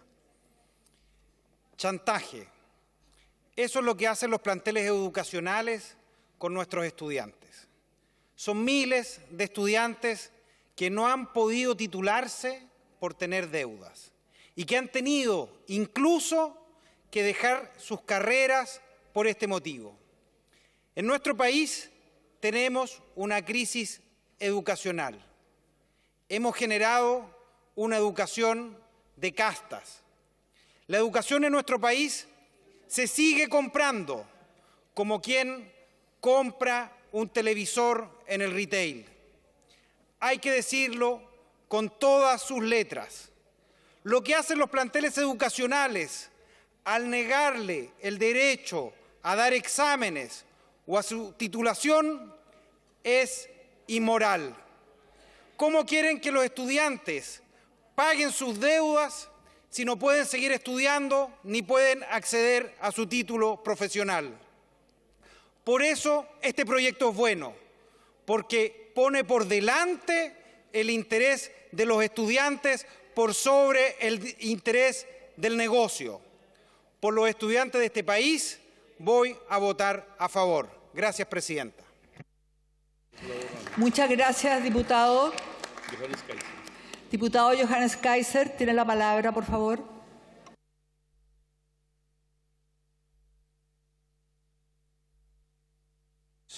Muchas gracias, señora presidenta.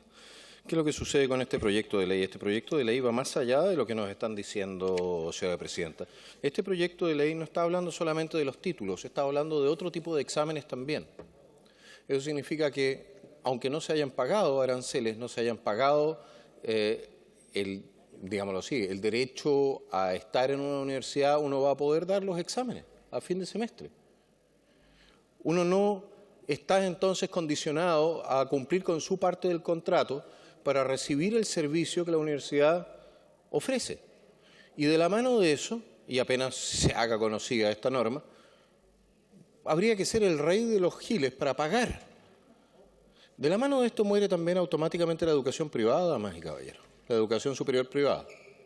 No nos equivoquemos, puesto que nadie en su sano juicio va a pagar por algo que puede obtener gratis. Y eso es lo que está estableciendo este proyecto de ley.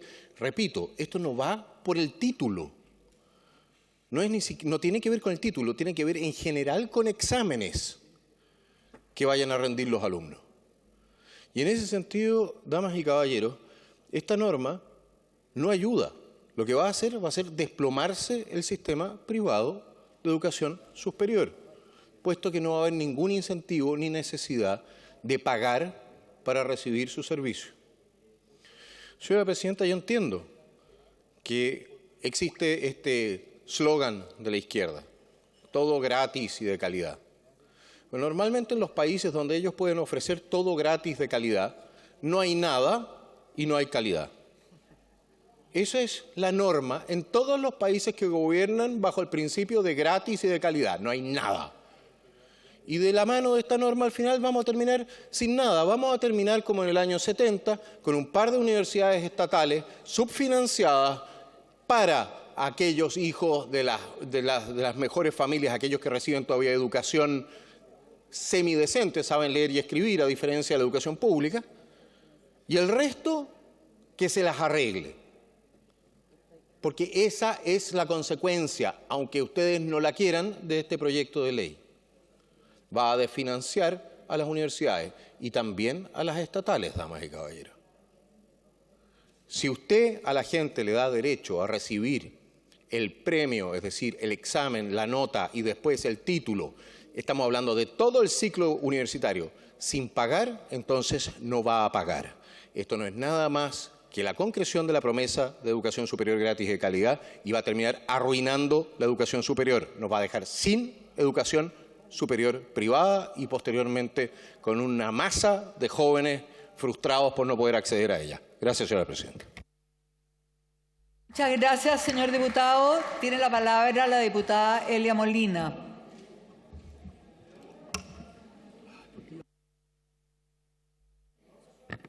Muchas gracias, señor presidente.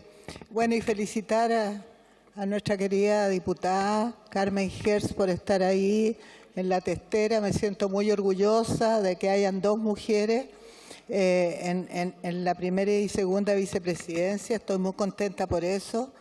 Mire, como miembro de la Comisión de Educación de esta corporación, quisiera hacer mención, y bueno, ya se ha dicho, la realidad que viven las y los jóvenes en el país, sobre todo mi distrito, donde hay una gran cantidad de universidades, donde hay muchos jóvenes que con mucho esfuerzo han logrado estudiar una carrera, pero que muchas veces incluso al haberse prolongado un poco más, no tienen los recursos para poder ponerse al día en todo lo que deben, para poder titularse y de esa manera cerrar esa brecha económica también.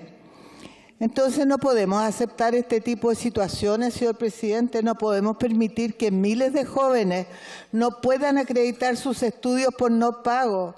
Nadie le está hablando de que toda su educación sea gratuita. Yo quisiera eso.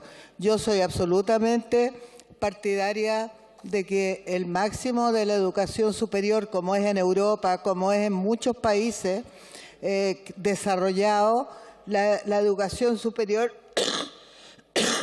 tenga una suficiente oferta pública como para poder evitar que se transforme la educación superior en un bien de consumo.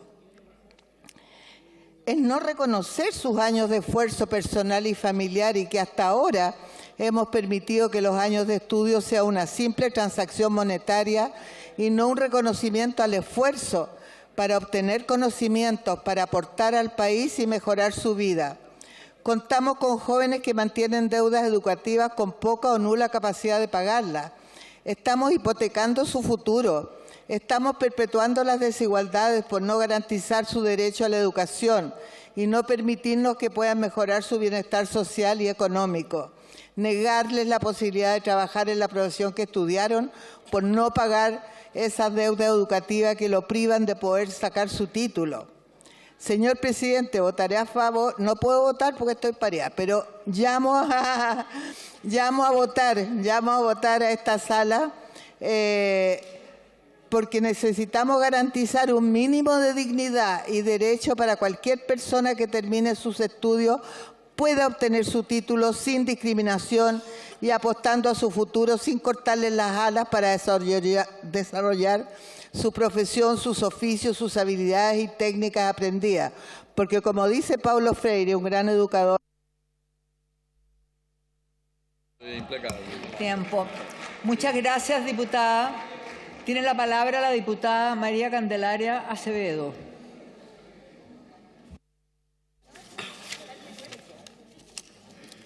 Señora presidenta, el proyecto de ley que hoy discutimos tiene como eje uno de los puntos centrales para el futuro del país, el de la educación. Como bien señala el proyecto, se busca impedir que se condicione la rendición de evaluaciones o la entrega de títulos, diplomas o certificados al pago de una deuda arancelaria, aun cuando estos aranceles hayan sido conocidos al momento de suscribir el contrato respectivo. Mucho se habla de la necesidad de confiar en el mérito como requisito esencial para las diversas actividades humanas, especialmente en el logro de objetivos, tanto personales como sociales. El rol de la educación es indiscutible para el desarrollo de las sociedades modernas, con alcance individual y colectivo a nivel personal, al permitir a quien lo logra, con base en su esfuerzo, poder acceder a una mejor calidad de vida, tanto para sí como para su entorno familiar a nivel colectivo, porque contribuye con el desarrollo de sus conocimientos, entregando su profesionalismo al servicio de la comunidad. Hoy en día en Chile el sistema de educación superior cuenta con poco más de 1.300.000 estudiantes, según el reciente informe del Servicio de Información de Educación Superior de la Subsecretaría de Educación Superior. De ese total, 132.043 estudian en la región del Biobío, 10.909 de pueblos originarios, lo que representa el 9,8% de la matrícula total del país. Solo tras la región metropolitana, igual porcentaje que la de Valparaíso. Respecto al género, las mujeres representan el 53,5% de la matrícula total del 2023, lo que implica un alza de un 2,5% respecto del año anterior. No puede quedar condicionado el aporte de dichos estudiantes puedan entregar al país y a sus regiones, a sus territorios y habitantes, como futuras y futuros profesionales, a cuanto tengan en su bolsillo. Eso solo lo amplía la brecha que ya duele al país en desigualdad, en especial para las mujeres, quienes, además de estudiar, deben trabajar o realizar labores de cuidado con mayor frecuencia que los hombres. Por eso, y para hacer realidad todo discurso que apele al mérito de las personas, es que llamo a apoyar este proyecto de ley. Es dicho, señora presidenta. Muchas gracias, diputada. Tiene la palabra el diputado Nelson Venegas. Muchas gracias, presidenta. Bueno, primero también quiero sumarme a las felicitaciones, partir felicitando a mi compañera y amiga Denela Sicardini por el cargo que hoy día está desempeñando, y también muy especialmente a usted, querida presidenta. A usted la querían eliminar. A Carlos Berger lo eliminaron, desapareció. Quizás sea una venganza de la historia que hoy día la podamos encontrar viva. En el aire está presente todo lo que significa su recuerdo. No los pudieron eliminar, Carmen Ger, no los pudieron eliminar. Presidenta, mire, yo estaba analizando jurídicamente este tema y aquí no se dice que no se va a pagar. Aquí se hace un contrato y, como todo contrato, que es ley para las partes, después, si no se cumple, da lugar al término de contrato y al cumplimiento a través de la ejecución como corresponda. Aquí en ningún momento se dice que no se va a pagar. Eso es por lo menos lo que yo estoy viendo respecto de la presentación de la ley que se está realizando o de la modificación que se está realizando. Aquí en cualquier contrato existente en este país, la regla general es que frente al no cumplimiento se termina el contrato y se solicitan las indemnizaciones o se realiza el cumplimiento forzado de dicha obligación. Y aquí ocurre lo mismo. Aquí no se está diciendo que no se va a pagar. Lo que pasa es que se le está agregando también o se le agrega a esta situación que es de la educación un agravante superior. Es decir, imagínense que no se puedan evaluar o que no se puedan titular a aquellas personas que ya cumplieron y que demostraron que tenían las capacidades. En definitiva, esta es una de las leyes más discriminatorias que yo pudiera considerar, digamos, si no se modificara. Porque lisa y llanamente es condenar a aquellas personas que, pudiendo titularse, es decir, teniendo el mérito, teniendo la capacidad, ese mérito del cual siempre tanto se habla, tenía la posibilidad de terminar su título. Pero el tema es más profundo, señora presidenta, y tiene que ver con lo que trasunta, con lo que subyace respecto a este discurso. Hay algunos que ven a la educación como una mera mercancía y hay otros que vemos a la educación como un derecho.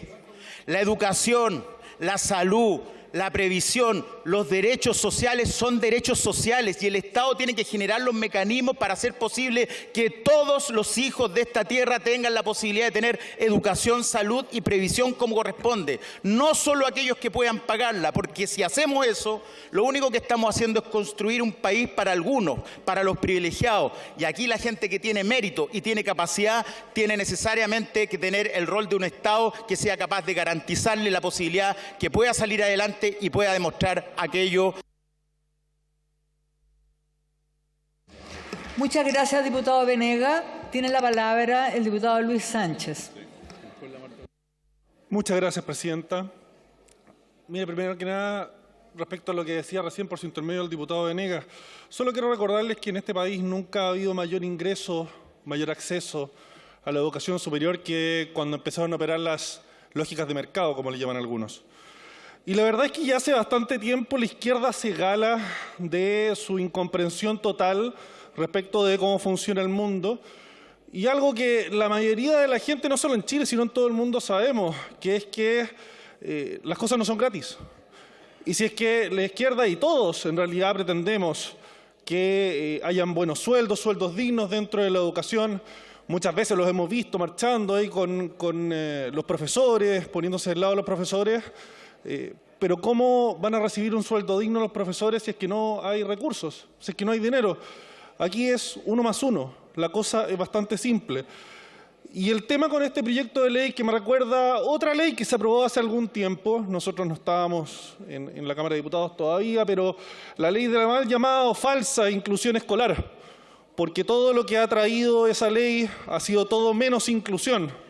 A mí me ha tocado conversar con sostenedores de colegios subvencionados que viven al borde de la ruina, viven al borde de la quiebra, porque el Estado los tiene ahogados y son leyes que por diseño están creadas así, están creadas para ahogar cualquier oferta privada, cualquier oferta que sea alternativa a la administración estatal de las universidades, de las escuelas. Eso es lo que la izquierda en realidad quiere monopolizar la entrega de títulos de educación, títulos universitarios, títulos escolares, quieren monopolizarlo completamente, porque saben que solo así pueden controlar también el currículum, pueden controlar qué es lo que se enseña dentro de las salas de clase. Esa es la agenda verdadera de fondo. Pero veamos algunos casos adicionales donde la izquierda también ha propuesto meter mano dentro del funcionamiento de la economía, digamos, solo para dar algunos ejemplos prácticos. El famoso cuento de las farmacias populares. Bueno, ya sabemos cómo está el alcalde Jadwe con las farmacias populares. Ya les hablaba de la ley de falsa inclusión escolar. Bueno, ¿y para qué hablar de la reforma de pensiones, donde la izquierda pretende convencernos que una caja negra de plata administrada por el Estado puede administrarse bien? La verdad es que todas estas ideas van contra el sentido común más básico y por eso nosotros vamos a votar en contra y hacemos el llamado de votar en contra. porque necesitamos que haya educación, que haya oferta educativa, que haya distintas opciones, especialmente para la clase media y la gente más pobre. Y eso solo se da cuando hay recursos disponibles para que exista educación. Sin recursos disponibles no va a haber educación. Y un sistema educacional que funciona, una oferta educacional que funciona, que está ahí disponible, es lo más justo que existe en la sociedad. Muchas gracias. Gracias, diputado. Tiene la palabra la diputada Marta González. Gracias, presidente. Saludar, por supuesto, a la nueva dirección de la mesa, electas democráticamente, donde todas las fuerzas políticas que son democráticamente electas deben tener la posibilidad de liderar la mesa de nuestra Cámara de Diputados y Diputadas. Este tema es particularmente vergonzoso tener que discutirlo en este hemiciclo, donde los estudiantes no pueden rendir un examen de título por tener algún tipo de deuda. Y seguramente los egresados, para trabajar se les pide que tenga título. Es lo mismo que a los trabajadores, a los estudiantes egresados se les pide cierto grado de experiencia para entrar a trabajar. Entonces estamos en un sinsentido, y acá yo le quiero decir a los colegas de la derecha que aquí nadie está diciendo que no paguen lo que contractualmente y forzosamente han adherido nuestros estudiantes chilenos, sino que simplemente se les permita dar el examen de título, obtener su grado académico y posteriormente, tal como van a pagar su crédito universitario, por supuesto que pagar el título y todo lo que ello conlleva, porque si ustedes ven acá los informes de los chilenos son buenos pagadores, cuando les alcanza, por supuesto, porque hoy día lo que tenemos es un sistema reventado, en donde las familias se gastan todo lo que no tienen para que sus hijos estudien, y cuando salen al mercado laboral los sueldos no son lo que el mercado les ha prometido. Entonces estamos sin duda en un sistema quebrado, que no se sustenta, que no se sostiene, cuando hoy día las mensualidades de la universidad están arriba de 350.000 pesos. Los sueldos mínimos están en 500, la media de los sueldos están en 650.000 pesos. Entonces yo creo que todos los colegas diputados y diputadas deberían tomar una calculadora para saber cómo viven los chilenos y para saber cuáles son las posibilidades que hoy día tienen nuestros jóvenes estudiantes para poder acceder a la educación superior. Sin duda que hemos perdido mucho, la visión y la concepción de un Estado que garantice derechos, y de la vereda del frente hoy día el Partido Republicano en la nueva Constitución está restando todos los derechos y sin dudamente quiere consagrar que la educación siga siendo un bien de consumo, como lo decía el diputado Lacarrera, el que no consume el que no pague lo que consume. La educación no es un bien de consumo. La educación debe ser el pilar fundamental en donde se desarrollen todas las sociedades. Muchas gracias, presidente. Gracias, diputada. Tiene la palabra el diputado Leonardo Soto. Muchas gracias, presidente. Saludar por su intermedio a usted mismo, felicitarlo por el cargo que va a ocupar en representación de todos nosotros, así como el resto de la mesa. Diputada Carmen Hertz, diputada Daniela Chicardini, el mayor de los éxitos a todos ustedes. Presidente, vamos a aprobar hoy día, con mucho entusiasmo, un proyecto de ley que va a prohibir que la rendición de las pruebas, de las evaluaciones en la enseñanza universitaria, va a prohibir que la entrega de los títulos profesionales, las universidades las condicionen al pago de las deudas arancelarias que puedan tener los estudiantes de la educación superior. Esta es una práctica aberrante. Se le impide hoy día a muchos estudiantes que tienen deuda arancelaria obtener su título profesional que les permitiría trabajar para poder pagarlo. Y se produce un círculo vicioso que no se rompe. Y llevan meses algunos estudiantes con trabajos que están esperándolo, con el título profesional en la mano, y no lo pueden conseguir. Este proyecto de ley tiene un sentido de justicia muy profundo, y yo creo que nos permite revisar qué es lo que es la educación en Chile y qué es la educación en el mundo. La educación es la herramienta que han inventado las sociedades modernas para que las familias puedan hacer progresar a sus hijos y a sus nietos, que sean mejor que como ha sido uno. Y el ascensor social que produce la educación funciona cuando todos tienen derecho a la educación. La educación es un derecho social que permite que las sociedades vayan progresando globalmente y de manera individual. Y esta ley que hoy día queremos anular condiciona los títulos profesionales y la rendición de pruebas si es que no pagan las deudas arancelarias. Claro, porque los que defienden esto, están los sectores de aquí al lado de la derecha, entienden la educación como un bien de consumo, como una mercancía, como un privilegio, que está reservado a los que pueden pagar. Por eso defienden el famoso derecho a la educación universitaria, pero pagada, que es una falsa libertad, una falsa elección, porque está reservada a los que pueden pagar. Si alguien no puede pagar, se le aplica este artículo. Nunca se van a poder titular, no van a poder rendir las pruebas. Y esa es una diferencia, porque nosotros creemos que es un derecho social, y un derecho social que es la base de la sociedad, que todos puedan estudiar en la medida que tengan las capacidades.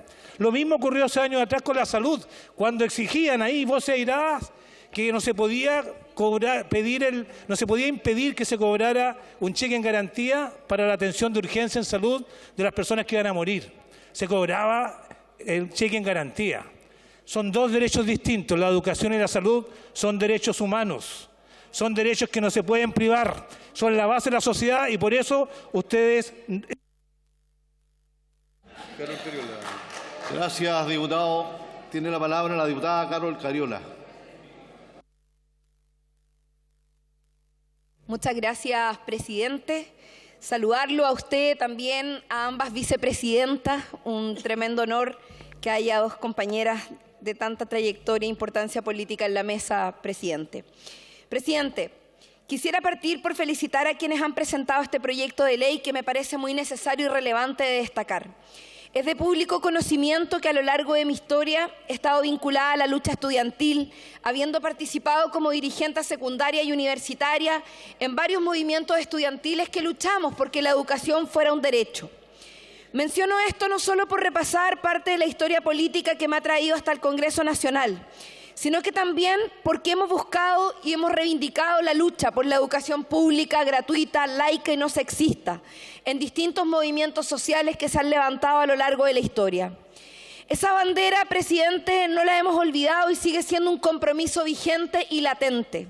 Creo que este proyecto de ley, si bien no se hace cargo de la totalidad de los problemas ni de las luchas que el movimiento estudiantil ha puesto sobre la mesa, va en la línea de lo que hoy se encuentra más necesario que nunca y detrás de las demandas que se han planteado, que es concebir la educación y el acceso al conocimiento como un derecho para todos y todas, y no como una mercancía, no como un negocio o como un privilegio de unos pocos.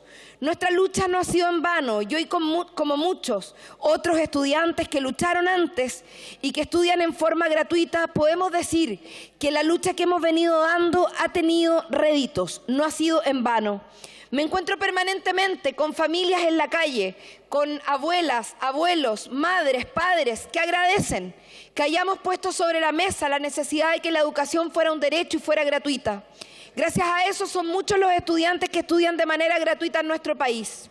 Sin embargo, presidente, es inconcebible que al año 2023 aún no podamos garantizar este derecho fundamental. Es por eso que este proyecto de ley es tan importante, porque se hace cargo de algo que ya distintos fallos en la justicia han dado cuenta, que la arbitrariedad de no permitir dejar terminar sus estudios a aquellos que tienen deudas económicas es algo que no se puede aceptar. Por eso es que este proyecto de ley es tan necesario, es tan fundamental y es urgente. Hago un llamado a este Parlamento a votar a favor, a entender la educación como un derecho fundamental, a entender la educación como un derecho que a nadie se le puede negar por condiciones económicas o por lo que puedan tener en sus bolsillos. Por eso, presidente, creo que este es un avance que no podemos desperdiciar. Es una oportunidad que le debemos dar a las familias chilenas para poder tener dentro de sus familias a jóvenes titulados y que puedan llevar adelante sus carreras profesionales. Por eso es que llamo a aprobar, presidente. He dicho muchas gracias.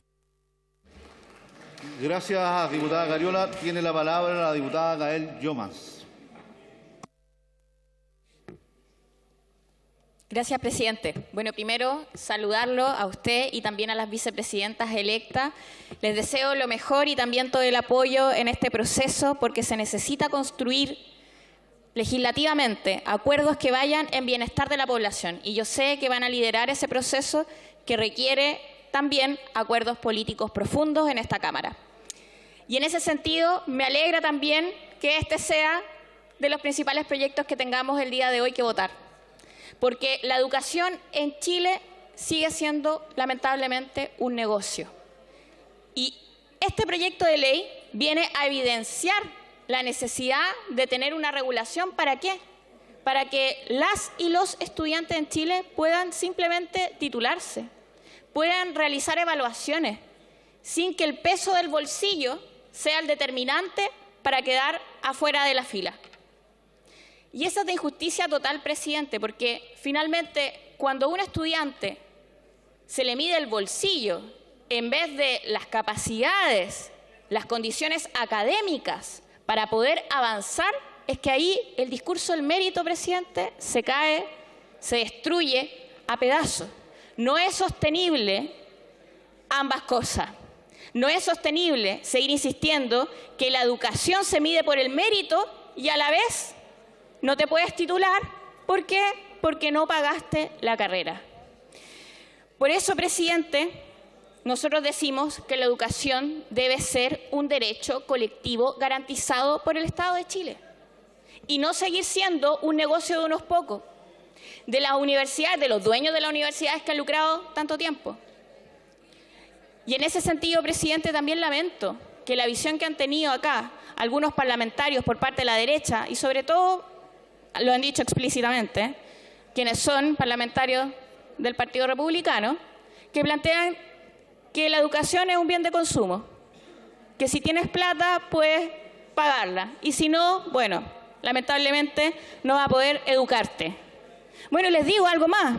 Cuando ustedes dicen, no, es que los países en donde se implementa la educación gratuita son países que son una mala comparación, lo dijo el diputado Kaiser, pero por su intermedio, presidente. Pero lamentablemente se le olvidó que la educación gratuita está garantizada en Finlandia, también está garantizada en Alemania en algunos casos, y en ese sentido sí, porque no toda la educación en Alemania es pagada. Y también se puede avanzar en nuestro país. Eso se paga, claro, se paga por vía de impuestos. Y los que más tienen que contribuir al país. ¿Para qué? Para que todos crezcan y no solo algunos. Muchas gracias, presidente.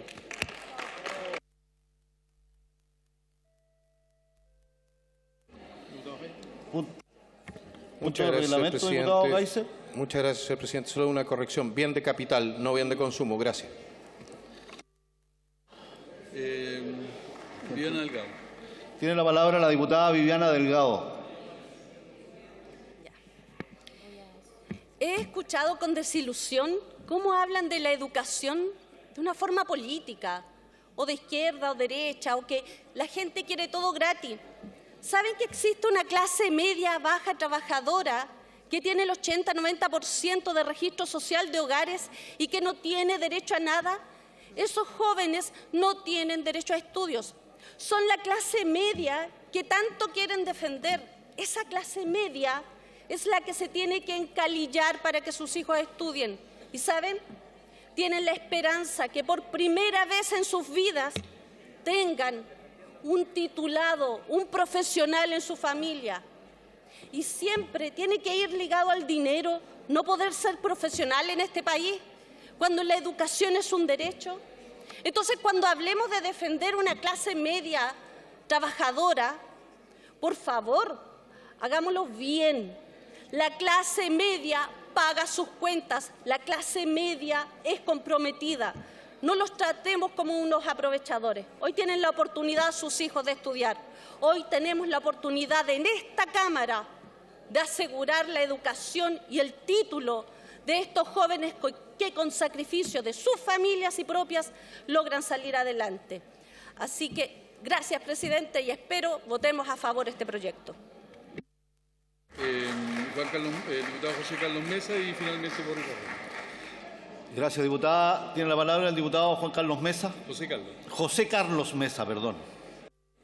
Presidente, se la perdono porque es primer día en su trabajo nuevo. Solo por eso. Presidente, he seguido con atención este debate y quiero hacer referencia a un par de cosas nomás de lo que se ha dicho por su intermedio por varios colegas.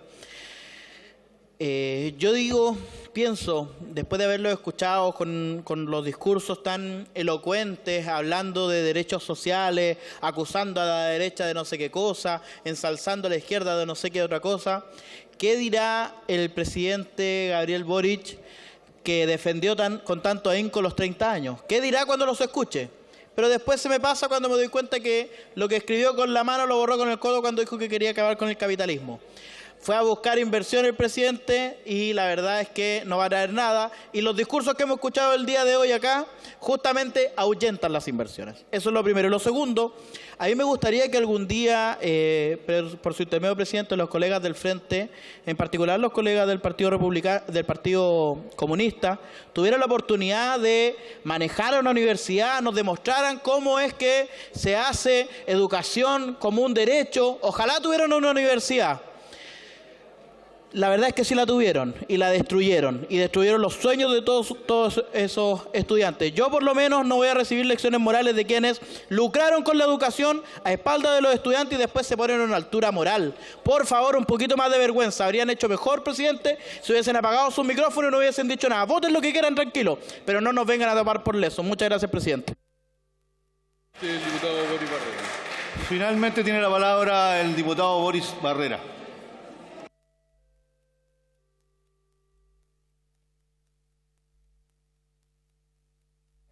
Gracias, presidente. La verdad es que no vale la pena responder a acusaciones infundadas. No voy a hablar nada más al respecto. Saludarlo primero, presidente, a usted y a la vicepresidenta, en especial a nuestra vicepresidenta Carmen Gers, por lo importante que significa para nosotros, para la historia y para los derechos humanos, aunque a algunos les duela. En relación al proyecto de ley, quiero saludar la proposición de esta iniciativa que viene a seguir contribuyendo a enmendar el rumbo en materia educativa. No puede ser, señor presidente, que saber no sea un derecho. No puede ser que estudiantes que han cursado toda su carrera no tengan la posibilidad de titularse por tener deudas impagas. Hay que avanzar a un camino que nos haga transitar a separar la educación del mercado que tanto les gusta a los del Frente. Lo señalaron valientemente los pingüinos en el 2026, lo señaló valientemente el Movimiento Social por la Educación en el 2011. La educación no es un bien de consumo, es un derecho. Tiene derecho a educarse el poblador, el trabajador, la ama de casa y el 50% de los chilenos que tienen más deudas que activos. El 50% de los chilenos que producen la riqueza, pero que lamentablemente no se benefician de ella. Esta ley viene a aportar a las consagraciones de que las condiciones financieras de una persona no sean limitadas para educarse, que eso es una de las condiciones básicas para el ejercicio de los demás derechos. No deja de sonar apabullante, triste e impactante pensar en un modelo educacional donde los pobres no puedan educarse, congelando con eso las posibilidades de movilidad social e incluso el incremento de las capacidades productivas del país. No quiero dejar de mencionar que nos falta mucho por avanzar. Esta idea de separar el mercado de la educación y que debemos seguir profundizando en una política pública tan importante como la gratuidad del sistema educacional que ha permitido aportar a la democratización de la educación superior. Esta ley viene a consagrar lo que a nuestro parecer resulta la interpretación correcta de la norma aprobada en el 2018.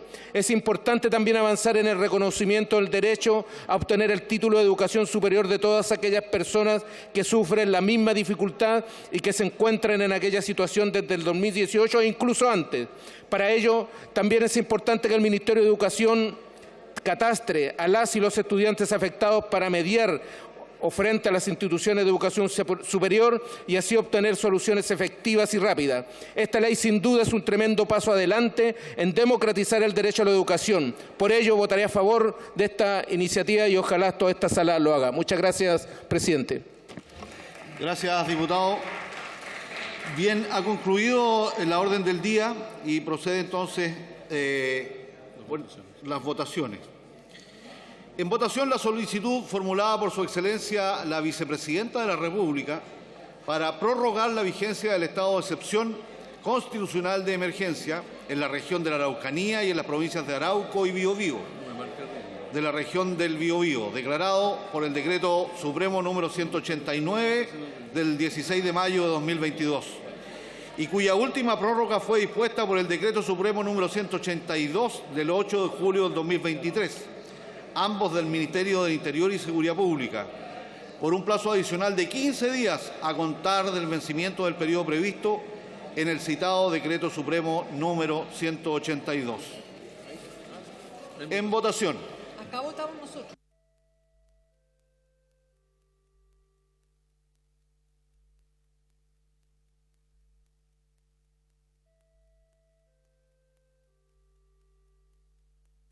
¿Han votado todas las señoras y señores diputados? Con calma.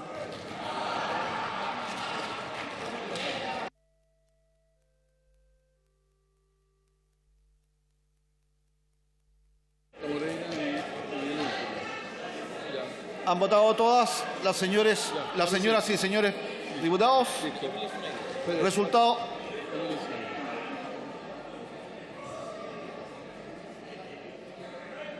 Resultado de la votación. Por la afirmativa, 90 votos.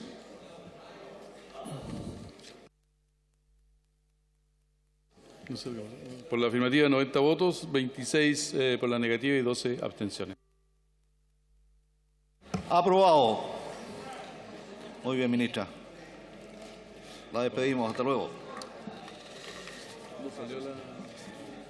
En votación general, el proyecto de ley iniciado en moción que modifica la ley 21.091 para prohibir que la rendición de evaluaciones y la entrega de títulos sea condicionada al pago de deudas arancelarias contraídas con las instituciones de educación superior. Cabe hacer presente que el proyecto trata materias de ley simple o común. En votación.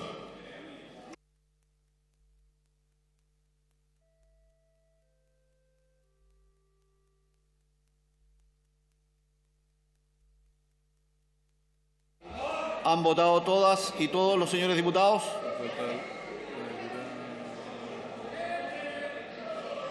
Diputado Mesa, no está en la sala. Ya. Ya, presidente.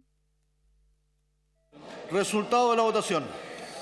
Por la afirmativa, 106 votos, 4 por la negativa, 19 abstenciones. Aprobado. Por no haber sido objeto de indicaciones, el proyecto queda además aprobado en particular con la misma votación. Se despacha el proyecto al Senado. Por haberse cumplido el objeto de la sesión, esta se levanta.